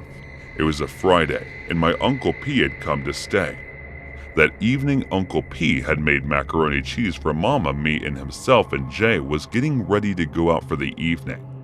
Suddenly, there was a knock at the door, and on saying "come in," the doors opened. R appeared. I was scratching my uncle's back. Our entire family absolutely loved this activity. And after Jay told R she was going out and offered him a can of beer, she went to go get him one. When R said to me, "I'd like a back scratch too, sweetheart." When I said this, I felt my uncle bristle, and he scowled at R. And there was an awkward silence that my uncle got up to get himself a can of cider. We heard my uncle swearing, "You're out, dog. She's my niece, and she's only 12 years old." Jay hurried into the kitchenette to try and calm things down, but the next thing I knew, R had run out of the bed set really quickly, and my Uncle P came back into the living room with Jay close behind him, looking vexed. Nobody said anything else about the incident that night, and Jay went out as planned. Mama, my uncle, and I had a quiet family night, ended up playing board games and watching TV. And I heard Mama and my uncle talk quietly about the incident after I had gone to bed later on. The bed was in the living room, divided by a really thick, heavy curtain. But their voices were so hushed that I could barely hear them. In the following weeks, the other residents of the bedside tried to have conversations about the incident with my Mama and Jay. But the only people Mama confided in was the drag artist and the biker, who was really nice and kind, and I was never privy to those conversations. My uncle stayed another few weeks, and the four of us, along with the rest of the residents of the bed set, had a good summer. I heard that R got nicked for drug possession, and I personally never saw him again after that night. The other residents talked about him, probably having to move out because he fiddled their landlord out of rent, and after 6 weeks, Mama and I moved into the homeless family shelter. Deep water. We were not meant to be together, being forced into a marriage that was not supposed to happen. I was waiting for one of the families from New York. I was an accountant, and I used to look at books of all the businesses that the Giovannis had. Now, if you don't know who the Giovanni is, let me tell you in a sentence. It is a family that you don't ever want to be associated with. My uncle moved from Italy to America, and in America, he found a friend in Roberto Giovanni, who, just like my uncle, migrated from Italy to America. Giovanni's owned everything: the local shops, restaurants, politicians, the police. My uncle introduced me to Roberto Giovanni when I graduated from college. I wanted to work with the presidential candidates on his campaign, but then my uncle said, "Look, you can either work with the pricks, these politicians, or you can work for someone who puts them in his pocket and owns them. I wanted something better, so I went with my uncle and met Roberto. He was tall and built-up Italian. He patted my shoulders and with probably a Cuban cigar in his mouth said, "So this is the guy you've been talking about, Romano?" And my uncle replied, "Yes, Roberto. He's a good kid. Good with numbers. He knows stuff." And with his hands gesturing even more, "You know stuff, papers, laws, you know," Roberto replied. "All right, Romano. Take him to the business room. Explain to him what we do and what we want to do with our money." Then he gestured to me and came closer and said, "Also, hey kid, come over here." He took a bunch of $100 bills in his hand and said, "Buy a suit, all right? Romano will take you to the shop and buy something that stands out. If you're gonna manage business and numbers, you gotta act the part." That was the first day that I started working for Roberto Giovanni. After a few months of working for Roberto Giovanni, I had information on how much of the business and what all the other businesses did Giovanni hold in the list of all the politicians and cops that he had in his pockets. I became the main man of the operation and kept all the numbers in every detail. We were more like a family than a workplace. Roberto had a wife and 2 daughters, Talia and Rafina. Rafina was supposedly the wild one, and the one who could hold a grudge. She once got one of her lovers beaten up real bad because she saw her talking with some other girl. Don't even ask me what happened to the girl. She was batshit crazy, and I stayed the hell away from her. Talia, on the other hand, was quiet and probably was born in the wrong family. As years passed on, I had a strong hold on every information I had on the Giovannis, and now Roberto trusted me with everything. October 12th. It was a Monday morning, and it was raining as it has never. The streets were flooded with the overflowing sewers, and nothing but scum skimmed over those streets. I ran towards the house, and outside it was Roberto, drenched in rain, waiting for me as if his life depended on it. "Hurry, kid, I've been waiting for you. Where the hell have you been?" I replied, "The roads are blocked with scum water." And he held me by my shoulder and brought me closer. "Hey kid, you're a wonderful kid, all right? And you will help me do these papers so much better. Now I am saying this because I like you like my own son, and I want you to know that the next thing that comes out of your mouth will decide your future." I looked at him, confused and clueless. And then he said, "I'm going to marry you to my daughter. Now I really would have liked you to marry Talia, but it's Rafina who you gonna be with. Don't ask me why I'm doing it. Just remember, with one yes, you'll be taking over everything."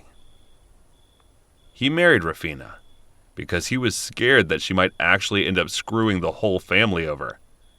Now I was the family, so all the business was open to me, and I was taking care of everything while Rafina was being a reckless woman, spending everything, and making it impossible for all of us. Our marriage was good. We barely fought, probably because we didn't care enough about each other or the marriage. So the primary years of our marriage went on to understand each other, but there was none. Soon, the petty quarrels of the married life started, and Rafina always made sure who her father was. There was no way I could have won any arguments. She would always bring up her father and threaten me. I didn't care much about them because I knew Roberto wouldn't care. But one day, when me and Uncle Romano were out doing a business, Rafina went to her father and complained that I hit her, even though I didn't and I was out of town. I came back and Roberto called me in. "Hey kid, come in. How's everything? You feeling good? Rafina treating you good?" I chuckled and I said, "Yeah, she can be a handful sometimes." Roberto looked at me and said, "Now Rafina came to me and said you slapped her."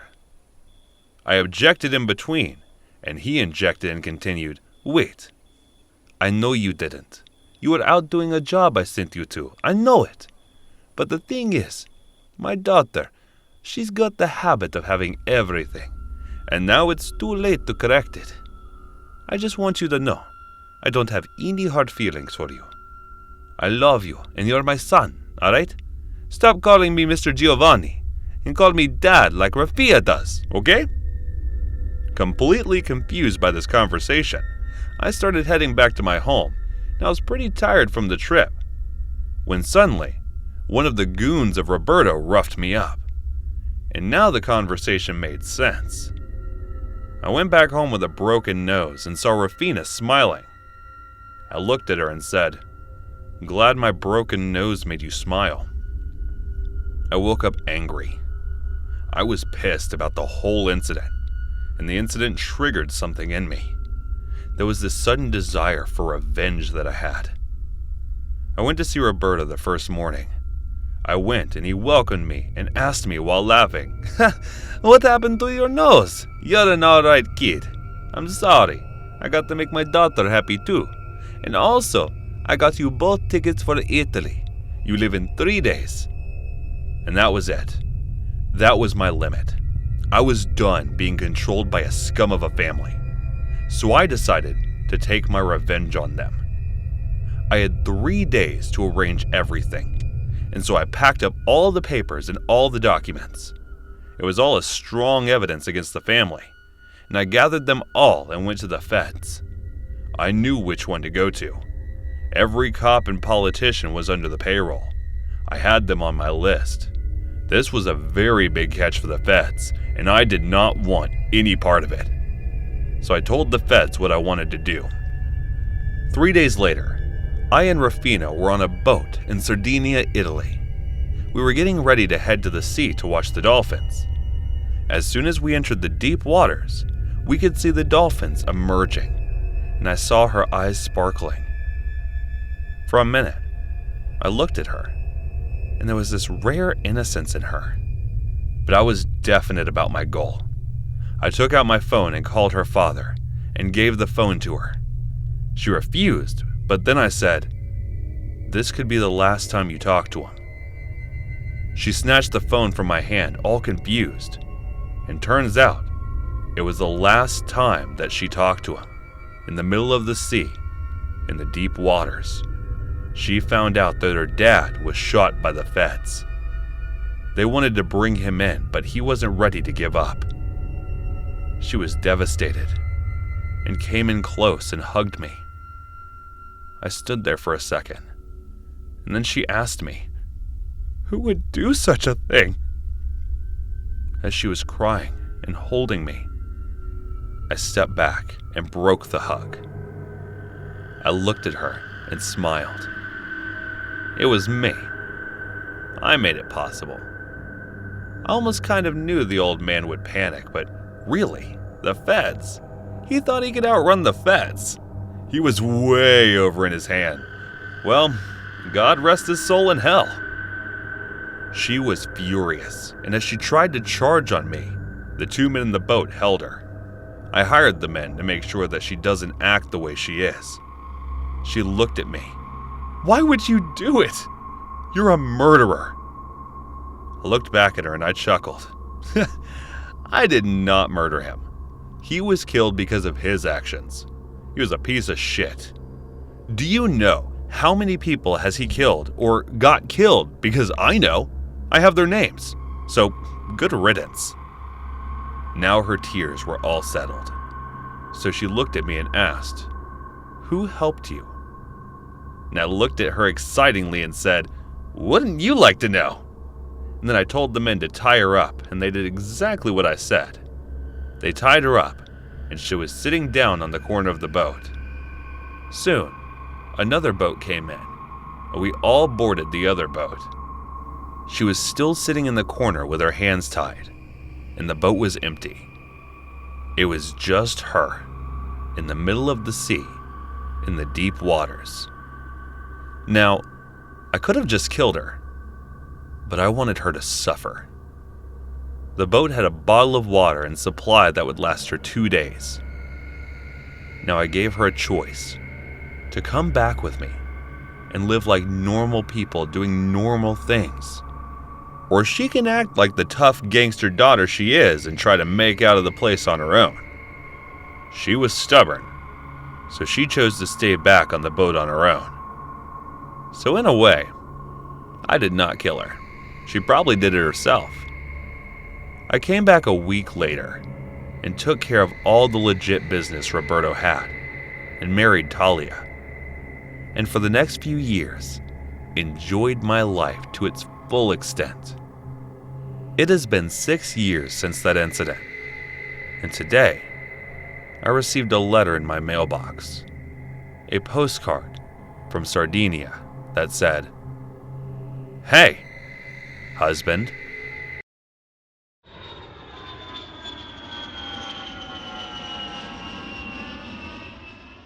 I met this friend online the summer before the junior year of high school.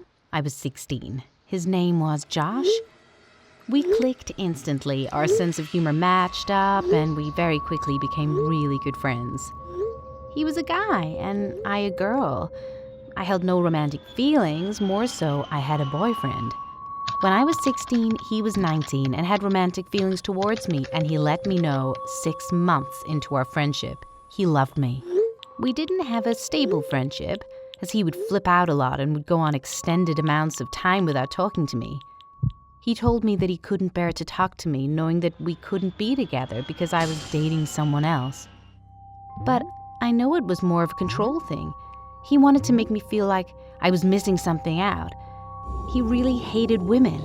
Really, really disliked women and felt most were just users. He told me that I was different, that I was the only true woman he ever met. Real red flag right there. I was young and didn't think much of it. Our friendship was online, instant messaging and FaceTiming. Now, when we stopped talking for some time, he would go to Twitter and demonize me. But when he came back, I would ignore it, as he would come back funny and nice. He had a habit of lashing out at people and making them feel crappy. Another red flag, but I thought I was special and he would never do that to me. I was leading up to my 18th birthday and he said, "When you are 18, you are sending me nudes." I brushed it off as I wasn't going to, but I did notice the dominating tone. Fast forward 2 years, I was 18 and had started going to college and had broken up with my boyfriend in October. Josh took this opportunity to say that he couldn't wait to see me, and that if I didn't meet him, he would be over. I had not many feelings for him, but I decided to give it a shot as I couldn't lose him. So I bought plane tickets to where he lived. My parents to this day have no idea about this. I was going on a Friday and would be returning on Monday. I started to feel that I was in love with him and was going to meet the guy I loved. A couple of weeks before going, I started getting cold feel and started hitting off with a guy from a neighboring university. I kissed the guy a day before my flight and decided I didn't have feelings for Josh. I thought that we had been friends for 2 years and he would understand. We could still have a good time as our friendship was worth more. I was naive. When going to the airport, I was certain I didn't love him. And when I reached there, I wanted to leave and never come back. I should have listened to my gut. I saw him outside the airport. He looked malicious and different. I had seen his pictures, but he looked different. He looked creepy here. I hugged him awkwardly, got in his car. We made awkward jokes and conversations. I wished I was in my dorm. We went to his apartment, up into his room, and smoked a few weeds. I fell asleep and woke up to him spooning me and groping me. That's when I unloaded and told him that I was not interested in him in any way romantically. He cried and begged to say that I loved him, and I said that I can't, so went into the bathroom and burned some things and came back normal and played games on his computer. The rest of the trip was just a combination of him being nice and kind to him being completely evil. Here are some of the things he did, or he said he did to me. He talked about me dying, making me sleep in his car, served me spaghetti with moldy sauce, farting on me when I was sleeping, telling my parents I was with him, calling me an idiot, telling me to shut up when I tried to speak, threatened to make me miss my flight and drop me in the middle of nowhere. He kept feeling me up in bed, and when I resisted, he said I wanted it too. When he said these things, I kept my cool and calm, but I was really scared and just wanted to get out of there. It is for 8 p.m., so at 11 a.m. he leaves, and at that time I pack and decide to go to the nearest shopping plaza and take an Uber from there. I ran and was at the end of the street feeling free when two arms wrapped around me from behind. He was hugging me. He mumbled something and ran back to his apartment. I ran to the shopping plaza and got an Uber, feeling finally free. I stayed at the airport for 8 hours with nothing to do, but it was better than staying at his place. When I got back, I blocked him from every social media, even LinkedIn. He still tried to contact me for the past 4 months, but luckily I didn't tell him my address. I hope I never meet him again.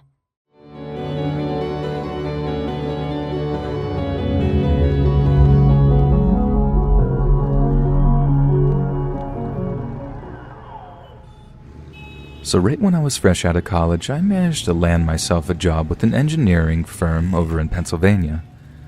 It kind of sucked having to move away from Rochester, New York, where all my friends and family were, but the salary this firm was offering was so sweet that I just couldn't turn it down. So I went online and got looking for apartments just outside of Philly, eventually finding an advert for a guy who was looking for a roommate for a super swanky apartment. I mean, this place was really nice, and I could get why the guy would be looking for a roommate to split the rent with, especially since he seemed to be a younger dude who was probably in a similar position as I was. However, I didn't have the time to drive down to actually look at the place or meet the guy in person, so I pretty much did all the arrangements by phone, which maybe, now that I look back on it, was my first big mistake. So I moved in with this guy, Daryl, who was super chill and pretty much spent all day playing 2K since he worked nights.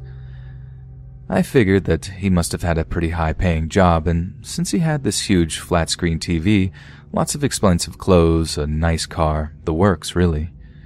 We didn't talk all that much, since we were on such different schedules, but eventually, when I asked him exactly what it is that he did for a living, he gave some super vague answer about having some kind of accountancy job. And no matter how much I pressed him for details, he always gave some wishy-washy answer until he got tired of the questions and changed the subject. Like a lot of you reading this, I started to suspect that Daryl wasn't quite telling the truth about what he did for a living. Like not once did I see him wearing anything like a shirt and tie. All his clothes were super upmarket, sure, but they were all super casual. He also had a lot of visitors in the evenings before we left for work. At first, I figured they were just friends of his, but there were a handful he didn't seem all that close with. And every time they stopped by to see him, at some point they just scuffle off into Daryl's bedroom for a while, talking in hushed tones before the visitor eventually left. I knew something was going on, but as embarrassing as it is, back then I was pretty naive. Besides that, I really didn't think it was any of my business. The last thing I wanted to do was upset my new roommate and screw away such a sweet living arrangement. So, this one Saturday, I'm in the local 7-Eleven just like a block away from the apartment when this dude comes up to me as I'm looking at coffee and asks me if I'm the guy who lives with Daryl.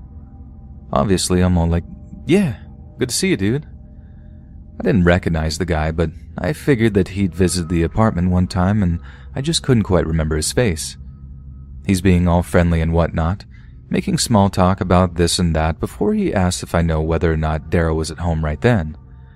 I told him I didn't know, but that since it was like mid-afternoon that he probably was since he worked nights, whatever that entailed. The guy's all like, okay, cool, I might stop by and say hi. And all this stuff, then makes some excuses and leaves the store. I pick up a few things and head back to the apartment, half expecting to see the guy from the 7-Eleven when I walk through the door. Only he's not there, and when I tell Daryl about how I saw one of his buddies in the store, he has no idea who I'm talking about. Even when I describe the guy in quite vivid detail, he has absolutely zero clue who I'm referring to. He starts reeling off names, asking if it was Deshaun or Robbie or Angelo, and it's then that I sort of realize that the guy haven't given me a name at all, which is weird, right? I mean, I thought it was. You think the dude would have been like, tell him such and such said hi, or at least something like that. I didn't really think anything of it at the time, but Daryl seemed just a little too freaked out by the encounter for my liking. And in the moments after I told him, he marches off into his bedroom and stays there for the rest of the evening, talking to someone, I'm guessing on the phone, in those same hushed tones that I was used to hearing. A few days after this, I'm walking back up towards the 7-Eleven to grab some milk for coffee when I see the same dude that hadn't given his name parked up at the side of the road. He calls out to me, greeting me and making chit-chat in that same warm way he had before again asking if Daryl was home.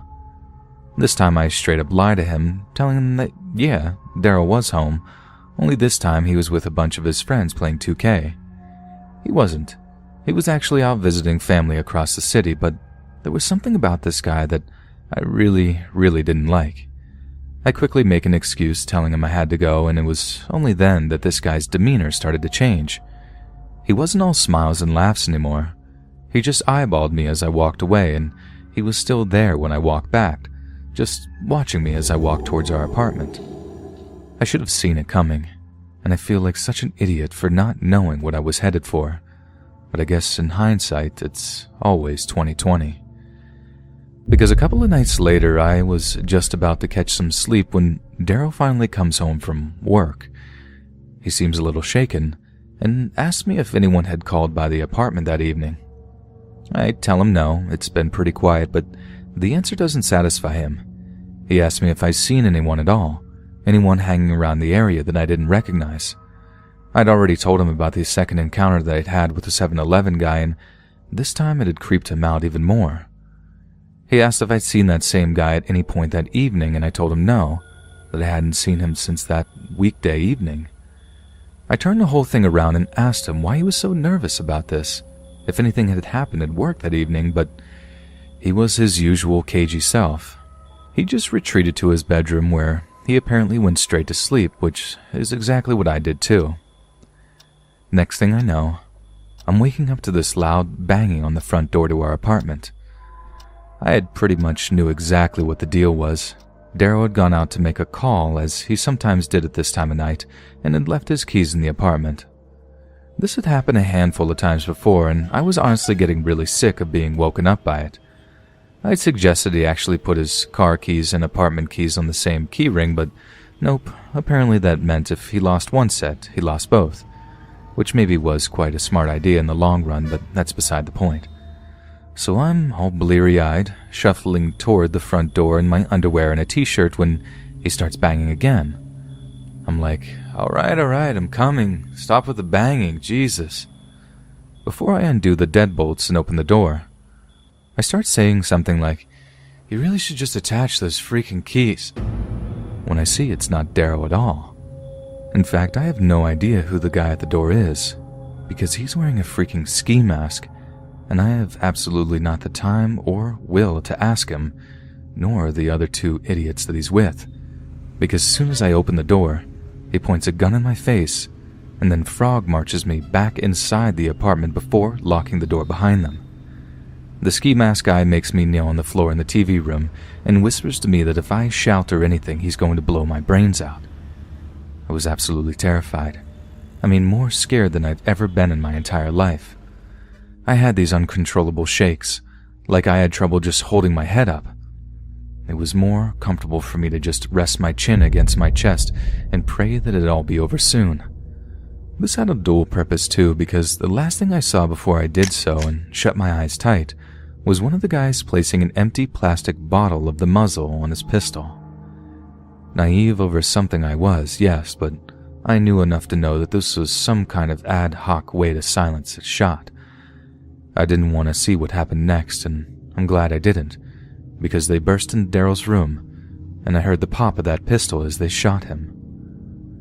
I thought he was dead for a few minutes, like I was convinced that they just straight up executed him right there in his bed.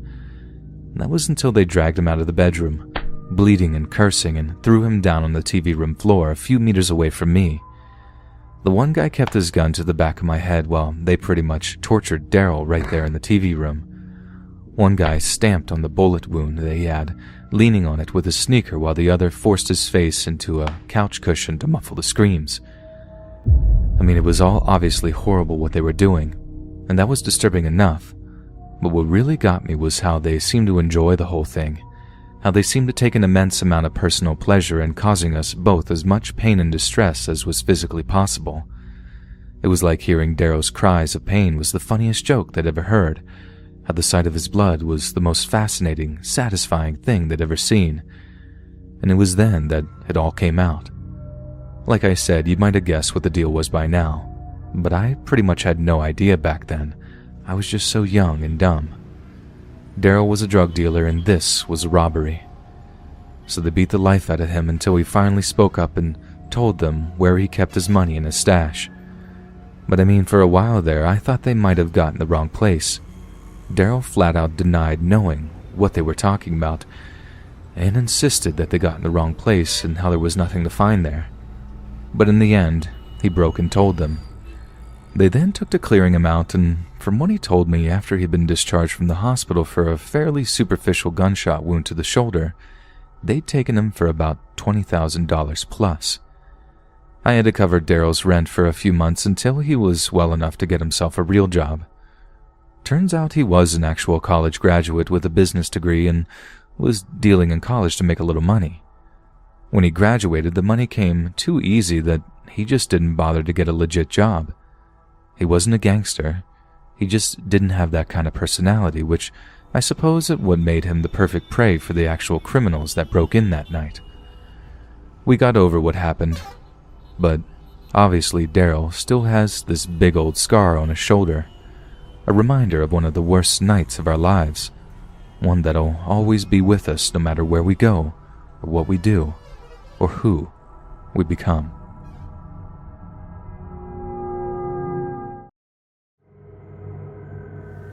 It happened last year between Christmas and New Year's Eve. I'm from the French Caribbean, so it's not unusual to scuba dive during Christmas holidays. My family and I, a 25-year-old female, booked a few dives. They're all really good scuba divers, better than me. They passed a few scuba diving levels that allowed them to participate in way more technical dives than I'm allowed to do. I enjoy scuba diving as well. I'm able to do almost every casual dive, but I don't feel safe diving without an instructor. Yet even more, if it's a dive with decompression stops required. If anyone isn't familiar with scuba diving, here's a quick explanation. You can dive safely into a certain depth before the pressure becomes dangerous. If you dive below that point, which is roughly 20 meters or 65 feet, you have to do decompression stops during your ascent. It means that you have to stop while going back to the surface at a certain time to let your body adapt itself to the pressure. If you rise up too quickly, you may catch decompression sickness, which can lead, in a worst-case scenario, to death. So we decided that I could manage a little private lesson with my instructor first prior to more exciting dives with my family. So the first day, my family was enjoying a dive on a technical spot that I wasn't feeling up to while I was alone with my instructor and retrieving my old scuba diving reflexes. Everything went okay. We were on a beautiful coral reef. There were many beginners on the boats. I was by far the more experienced here. So finally, my instructor decided that he could manage me with another student who was truly a beginner. After small briefing with safety rules and hand signs, which is the only way to communicate underwater, we began our descent. I quickly retrieved all my old reflexes and was enjoying myself going back and forth to the instructor and the beginner diver for at least 20 minutes. Everything was perfect besides one thing. It was a windy day and there was a heavy swell. It's less of a problem under the water than it is for surface swimmers. The only thing is that it requires more physical effort to swim, so my air bottle was emptying a little quicker than usual, which was normal. I signed to my instructor that I was running thin of air, and he nodded.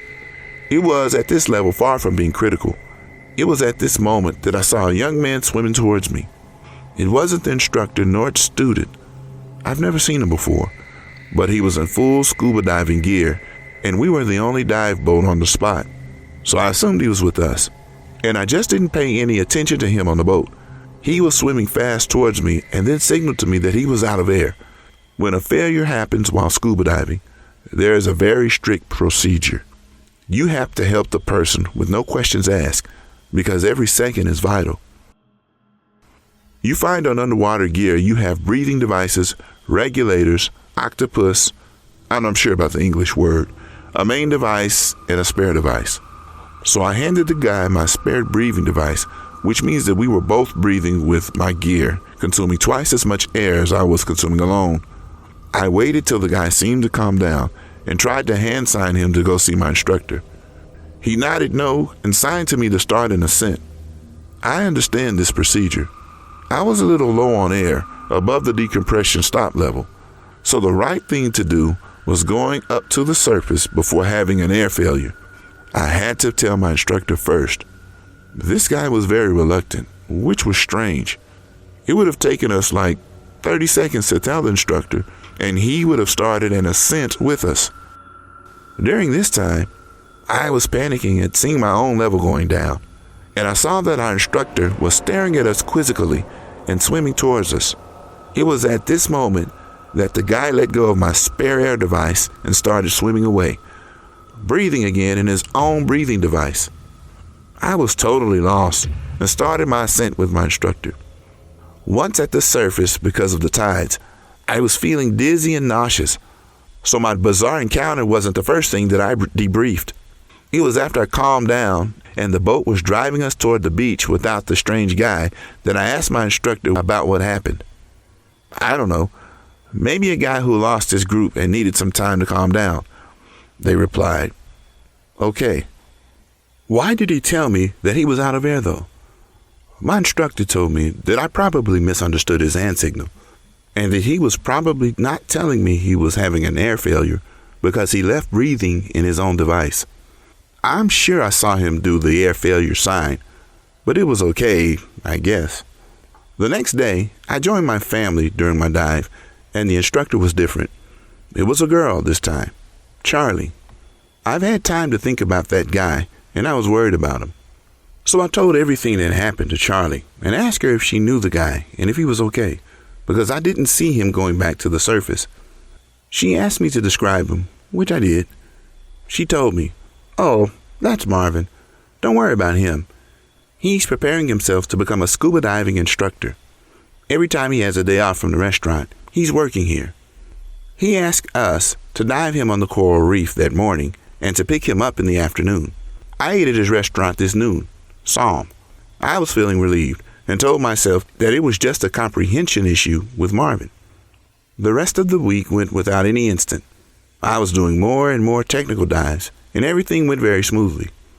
Charlie was a wonderful instructor, and I never saw Marvin again. That is, until the last dive. It was on New Year's Eve. We planned the best dive on that day. It was on a shipwreck, and I felt trained enough to try it without my instructor. Just my family and I, and it was Charlie's day off. It was fairly deep for a beginner like me, 30 meters at its down point, around 98 feet. My first day male instructor was there and told us that he would be exploring the shipwreck too. So we would cross him and help me if he saw that I needed it. It was very comforting to know, and my family felt comforted when I told them that. So we began our descent and started swimming around the shipwreck.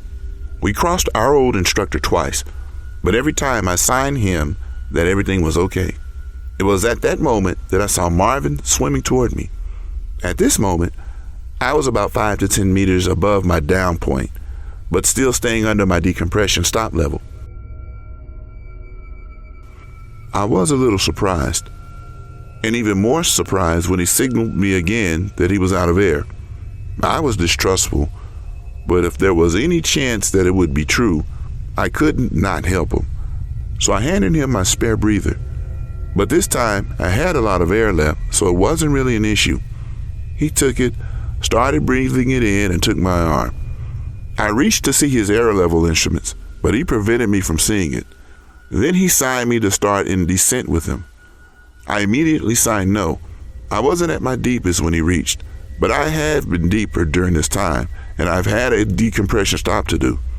I saw that my father saw us, and he quickly looked away, probably not understanding what was going on. I tapped at my diving computer device, which calculates when and how long to decompress to signify it to him. He shrugged, smiled at me, and started swimming up, still holding me. I was paralyzed for a few seconds. And the thing that helped me react was that my diving computer was telling me to stop and decompress now. I then understood that I was in danger and that if I'd let him do what he wanted, I would die from the bends. I then started screaming, only to remember that no noise can be heard underwater. I started wiggling frantically as I saw my father and sister way below me, my diving computer alerting me more and more intensely. At that moment, my father saw us and he reacted. He swam very quickly toward us, and I managed to hit the guy as my dad grabbed my ankle and suddenly dragged me deeper. The guy then quickly swam away. My dad dragged me deeper again, and then we waited for a long decompression stop to ensure that I would be okay. Then he started heading towards the surface very slowly and cautiously. Once we reached the surface, I started crying frantically and went back to the boat. My father then told me that he thought Marvin was my old instructor, and this was why he wasn't surprised at first. I then told it to my old instructor, who took it more seriously this time, and told me to show him Marvin when we would go up to the surface. Thing is, he never did.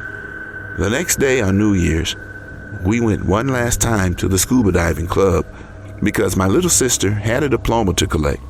We saw Charlie still choked up. I told her what happened with Marvin, and then she stiffened. She told me that Marvin was at the restaurant yesterday for New Year's Eve, and he didn't go scuba diving, which means that this guy wasn't Marvin. And to this day, I still don't know who he is, or what he wanted, or why he tried to kill me. Maybe twice. So this story takes place back in the early 2000s. I can't quite remember the exact year. It was late December, and Christmas was just right around the corner. My family tries to spend every other Christmas together, and we rotate on whose house will host the entire family.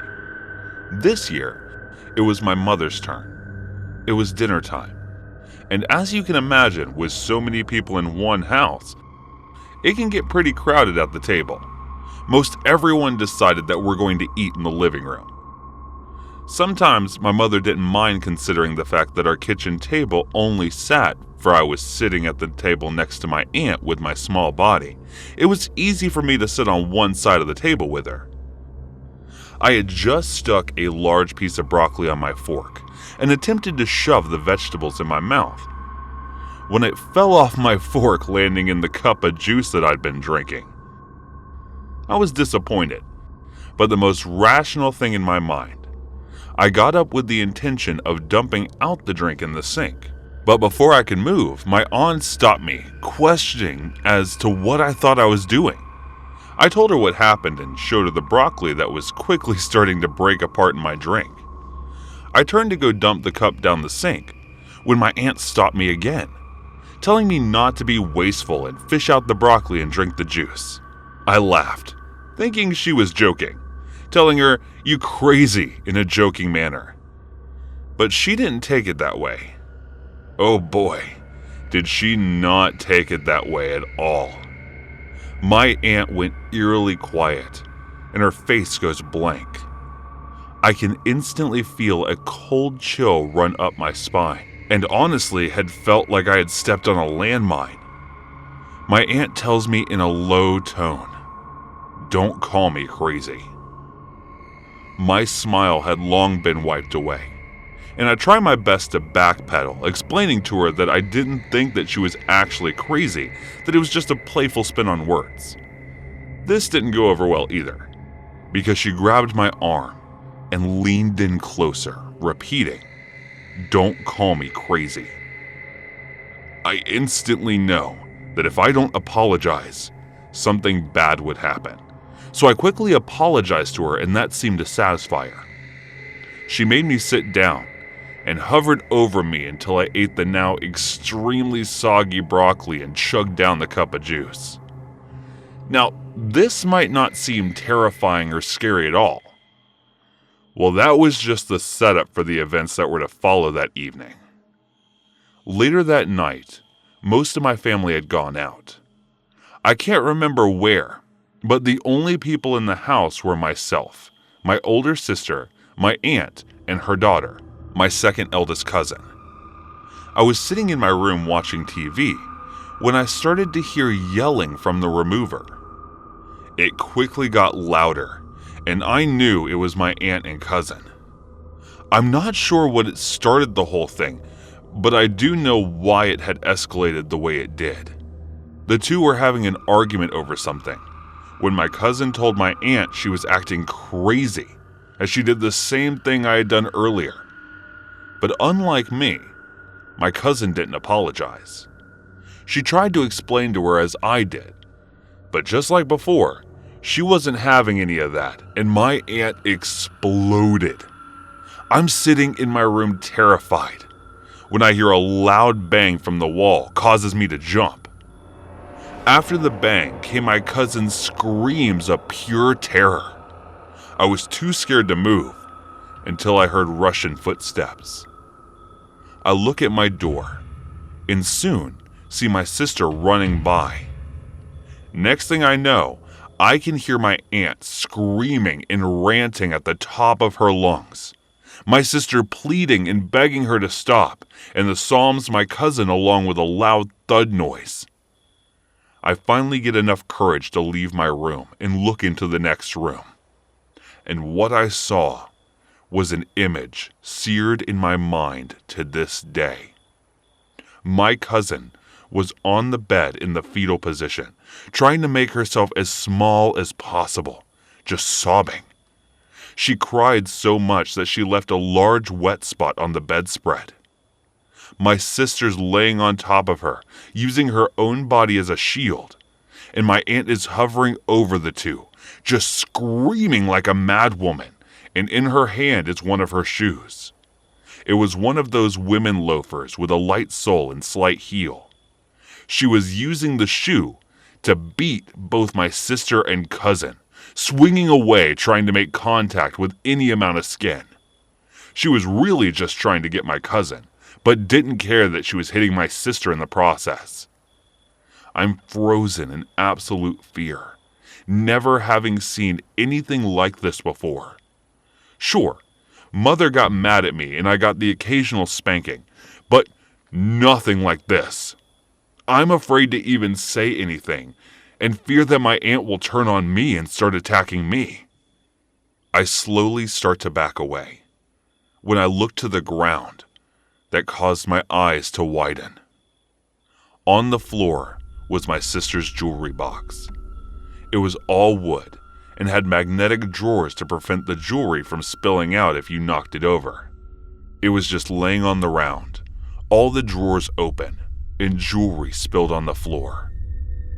I looked at the box, then to my aunt, and quickly figured out what that loud banging noise I heard earlier was. Yes, my aunt had thrown my sister's jewelry box at my cousin. Luckily, my cousin dodged it and hit the wall, but she had thrown it with so much force that it caused all the magnetic drawers to pop open. That's when I truly realized my aunt had lost it. I turned and ran back in my room, locking the door behind me, waiting for my mom to come home. I wasn't old enough to have a cell phone, and we didn't have a house phone, so there was no one I could call. I stayed in my room until the shouting stopped. Turns out, my aunt had just gotten tired of hitting and yelling, so she went outside to smoke. My sister hugged my cousin, comforting her until everyone else got home. What bothers me most is that the entire incident was just brushed off. No one said anything to my aunt, nor reprimanded her for her behavior. I think my aunts had made it all seem not like a big deal when my cousin deserved it, and so did my sister for defending her cousin when she was in the wrong. She was believed over us because we were kids and she was the adult. I know this isn't really as scary or terrifying as what other people have experienced, but of all the messed up things that have occurred in my life, this had one of the bigger impacts. I can't even look at my aunt without thinking about it. I will say this. My family is finally starting to recognize the true person my aunt is, that her so-called discipline was actually abuse. They refuse to condone her behavior anymore, especially my mother. Despite the fact that I'm an adult now, my aunt still scares me. But at least now, I have my family to back me up.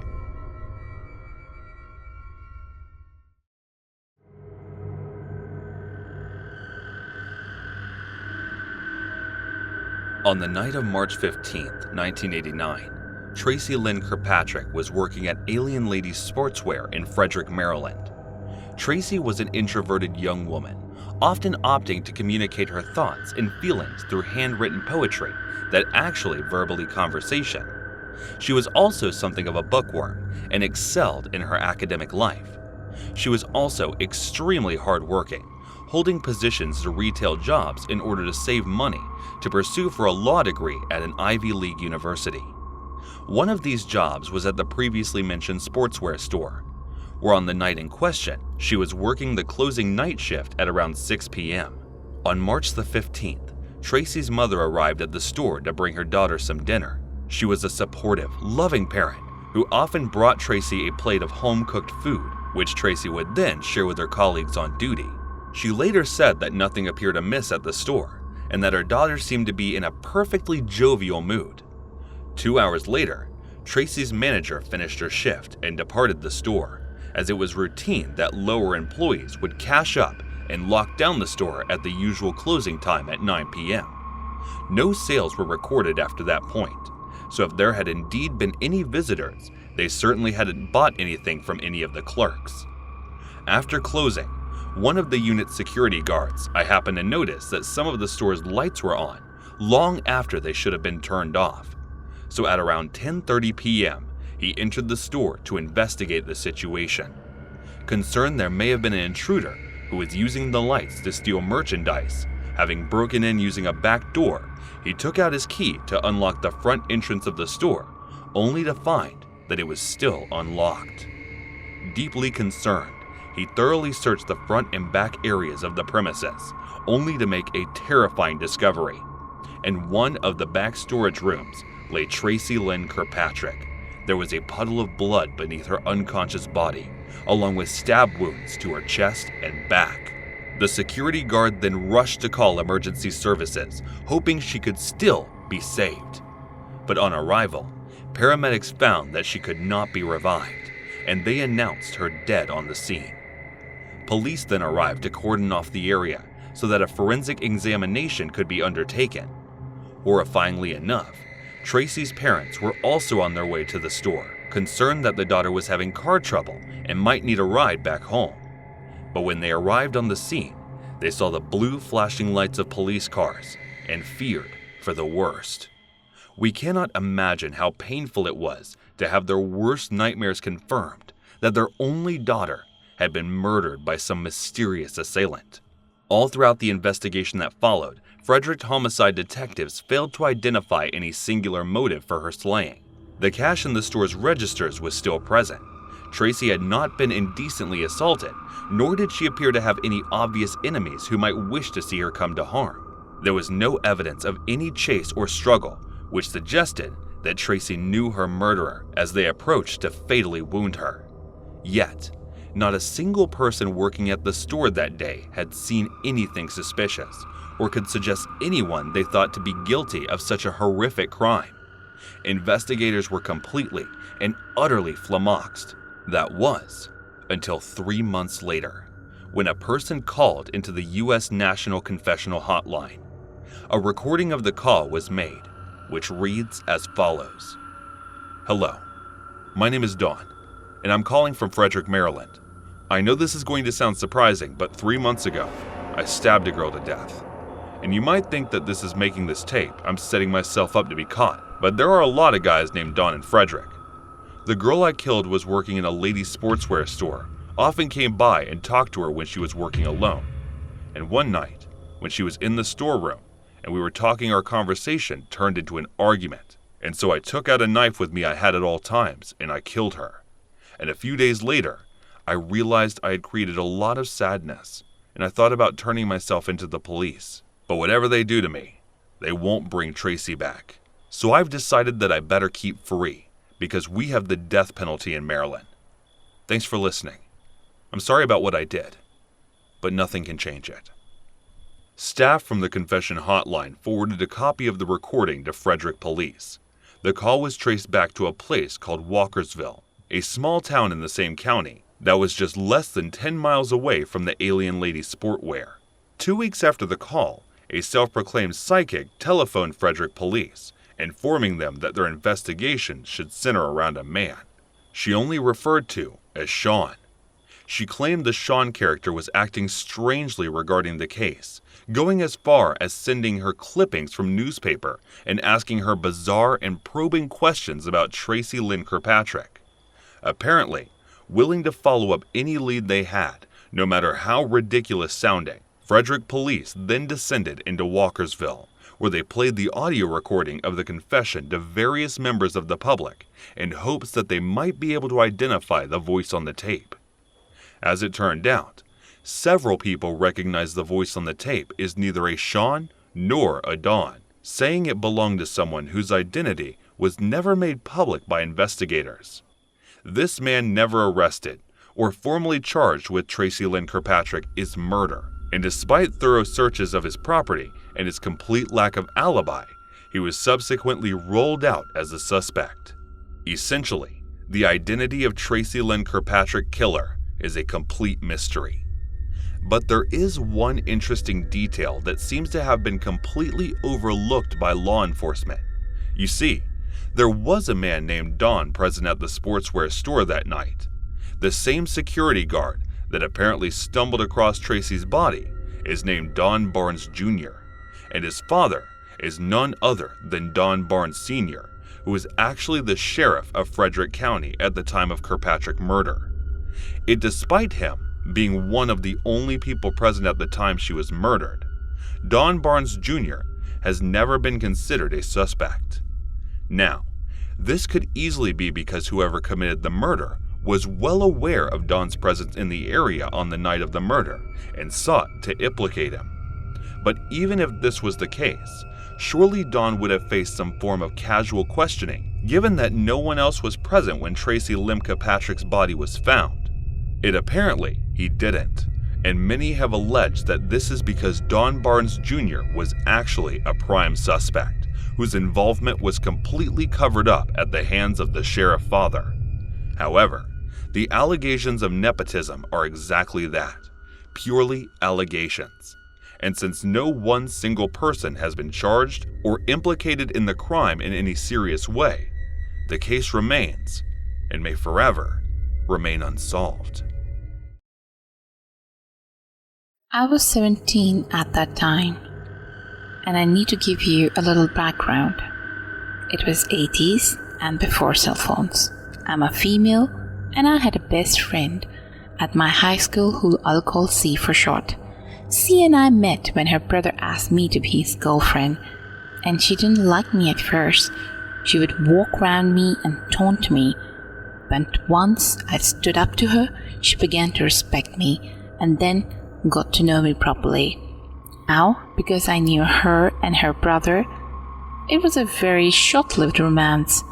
I spent a lot of time hanging around at their house, and C also had a young twin brothers, her mom and her older male cousin who lived in the house. Over the time, I became close friends with the family, and her mother even offered me a job. She sold beautiful clothes via fashion shows and asked me to be a model. I really enjoyed that job and the friendship I made. Then one night, she asked me to spend the night, which I hadn't done before, so I said yes. But I couldn't get a ride to her house until it was already pretty late, and my ride dropped me off, and rather than waiting to see if I got in safely, just drove away. Walking up to the house, it was completely dark and quiet, and when I knocked, no one came to the door. I knocked again, and still nothing. I was stuck there and had to get someone to wake up and let me in. And I was beginning to get scared. There were a couple of other houses on the street, but for some reason they were all dark and quiet too. I walked about a quarter of a mile down the dark, deserted street to a payphone, and I dialed C's number. After several rings, she eventually answered and unlocked the door for me. As I walked back to her house from the phone booth, she went back to the bed, and I went into the house. It was as dark and quiet inside as it was outside, and I made my way to her room, where I thought I was going to be sleeping, but she'd fallen back to sleep and locked her bedroom door. Her young twin brothers were still awake and invited me to sleep in their room, as they had 2 sets of bunk beds. So each twin had his own bed with an extra for the older cousin. I didn't see the other brother, my former boyfriend, that night at all. That was a fine situation for me, as I liked the twins, who were about 9 years old. So I lay in one of the bottom bunks, and I was ready to sleep. The boys were talking like kids do, and they were fine, but the older cousin was in there as well, I believe in the bunk above me. But they never turned on the light, so I wasn't really sure. Now, while the twins talked and giggled about nothing, the cousin, who was at least 20, maybe older, began making very inappropriate comments to me, which in pitch blackness was all the more unsettling, because I couldn't see where he even was in the room. At first, I ignored him, thinking he was just being a dick. But he persisted. It didn't matter to him that the 2 young boys were in the same room either, and he got more and more explicit in saying the things he wanted to do with me. I was really creeped out by this point, but I still didn't think he would actually do anything. I kept asking him to stop talking to me like that, but he wouldn't. It just escalated, and I couldn't tell he was going to leave me alone, so I finally got up and walked out of the room, still in the dark, and I made my way to my friend's room right across the hall. I knocked and knocked on her bedroom door. When she didn't make a sound, I could see that C was a very deep sleeper, and her door was still locked. This entire time, the cousin kept talking and scaring me, and as I frantically tried to wake my friend, he began getting out of his bunk and coming towards the hall where I was. I had to do something fast. For some reason, C's mom wasn't home that night, but since I had spent so much precious time in that house, I knew it pretty well. I knew that there was a den right there next to the room that I had been in with the boys, and I knew that den door was locked. Just as the cousin reached me in the hallway, I screamed a little, ran into the den and slammed the door in his face, immediately turning the lock all in one motion.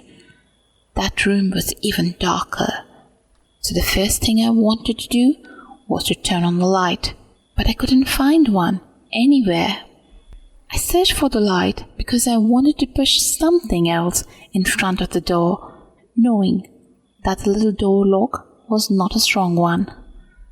But I couldn't find light anywhere, and within about 2 minutes, I could hear the cousin fiddling with the locks.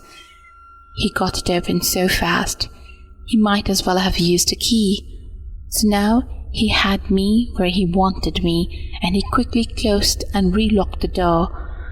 We were now completely alone in the dark room, with nowhere around to stop him. The twins had stayed in their beds throughout, and there was nothing they could have done anyway. This guy then very quickly grabbed me towards him, putting one hand over my mouth and nose so I could neither scream nor breathe very well. His other hand went right between my legs, and he was touching me in my most private place, as I was at his mercy and barely breathing. He quietly said things in my ears as I struggled to breathe and somehow defend myself.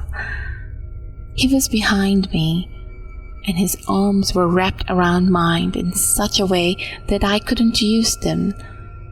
I'd been in a similar situation with a man in my not-so-distant past, so this time I was angry.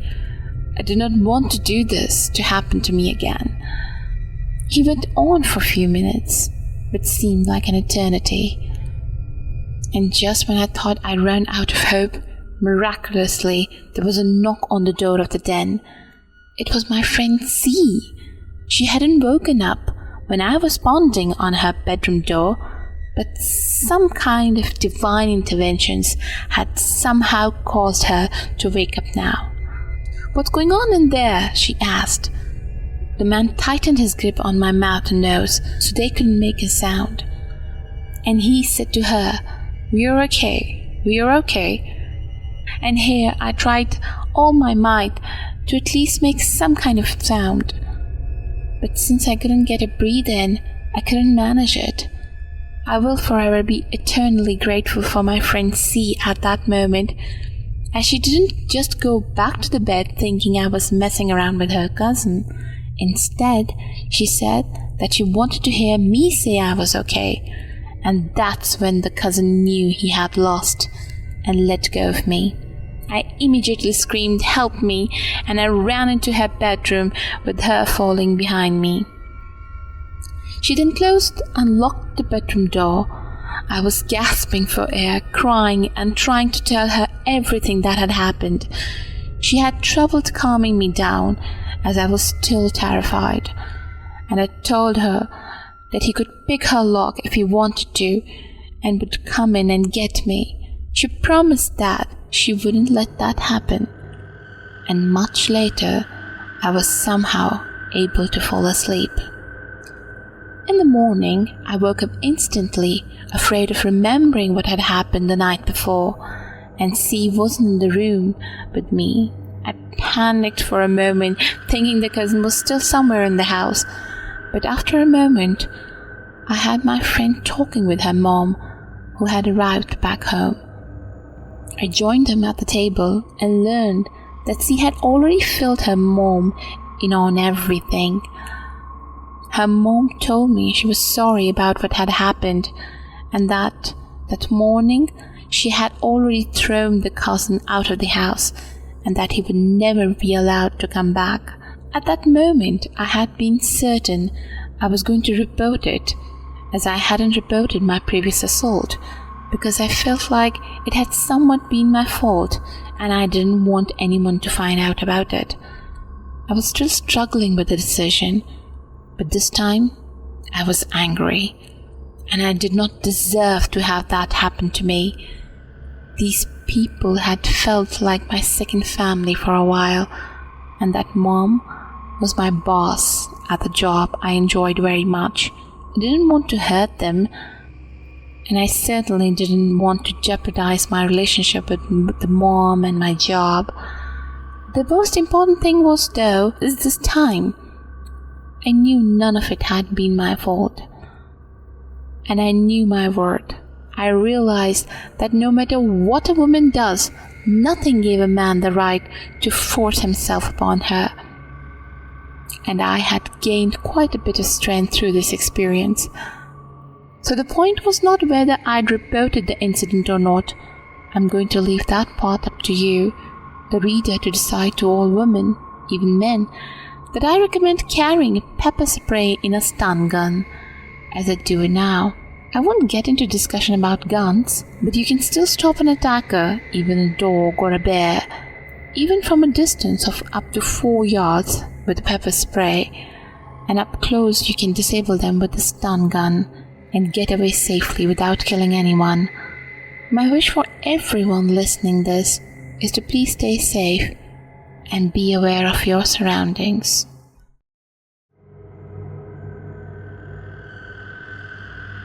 Going back many, many years for this, I grew up in Northern California in a quite poor rural area. Some of my best friends from elementary and middle school lived like 10 to 15 miles away. So on weekends, instead of just going over to visit for the day, we'd have sleepovers to save our parents driving on these crazy road trips. So I had this one friend called Star, whose parents were like old school hippies. Their house always smelled of patchouli, and they were vegan even before vegan was even really a thing. Aside from a few unusual recreational activities, they were basically just as good as being parents as any other couple. They were sweet, loving, and attentive, and I always had a ball whenever I went to sleep over at their place, mainly because they let us stay outdoors in a tent at night, which was just a huge adventure for a little group of preteen tomboys. Anyways, this one night we were staying in a tent in the backyard, but it was a backyard that extended to one side of the house where we camped, and it is in the view of the TV room window, so Star's mom and dad could keep an eye on us. But it also meant we could see the driveway from the flap of our tent. It was summertime, and so it was still incredibly warm at night. We ended up leaving the tent flat and unzipped to let some cool air in. It obviously wasn't open all the way because of the bugs, but we can still see outside the tent. And then, in the middle of the night, Star shakes me up, wakes me, and whispers, "There's someone in the driveway." I am thinking it might have been her big brother, who was a few years older than us and was attending college. But when I suggested that, she said, "No, it's a bunch of people. Look." I start getting real anxious hearing that, so I quietly creep up to the tent flat to peek out, and that's when I saw that Star was exactly right. In the little bit of moonlight that we had, I literally lost count of the number of people I saw creeping up her driveway. It was seriously one of the scariest moments of my life, mainly because there was absolutely nothing to do but keep it quiet as possible. We couldn't call the cops. This was way before cell phones. We couldn't warn Star's parents without revealing our presence. We were just powerless, forced to watch people who obviously didn't have good intentions slowly approaching Star's house. I think in the end, Star just broke, and in a move you could either call it real brave or real stupid, she just ran out of the tent shouting, "Get away from my house! Mom, Dad, call the cops!" As soon as she starts screaming, a bunch of flashlights burst into life, obviously held by the guy sneaking up the driveway. And oh my god, there were so many of them. At first glance in the darkness, it looked no more than about 5 or 6 people, but when they all turned their flashlights on, it was clear the number was no more than like 15 or 20. I just hear sheriffs saying, "Show me your hands." And that was incredibly confusing, because we were all about calling the cops to get help, but like the cops were already here. Anyways, Star did as she was told, and so did me and my other friends. We start climbing out of our tent with our hands in the air. That was when the person approaching us started saying, "Jesus, they're just kids, man." And with them being closer, I could see that they really were cops with caps and badges and all the patches on their arms and all that stuff. I heard, "Go, go, go, get in there." And the cops started bashing the front door to the house. Other cops gathered around the backyard and headed towards one of the barns. We were scared, obviously, but more so focused on just staying down and watching. We were not really freaking out too bad, but when the cops started dragging Star's mom and dad out of the house and arresting them, she had to be restrained by the cop that was guarding us. After that, the cops drove me and our friends back to our respective homes. Then I don't know what they did with Star. I think they took her to her grandma's or aunt's or whatever. But then a few days later, we found out that Star's mom and dad had been growing something they shouldn't have in one of their barns. I get that it was illegal and stuff, but the aftermath was just so sad. Star had to go and live with her relatives because her parents were sent off to prison for a few years. It was messed up. And I get that the cops are just doing their job and stuff, but it was definitely one of the scariest times of my life, seeing all those figures in black just creeping towards my friend's house.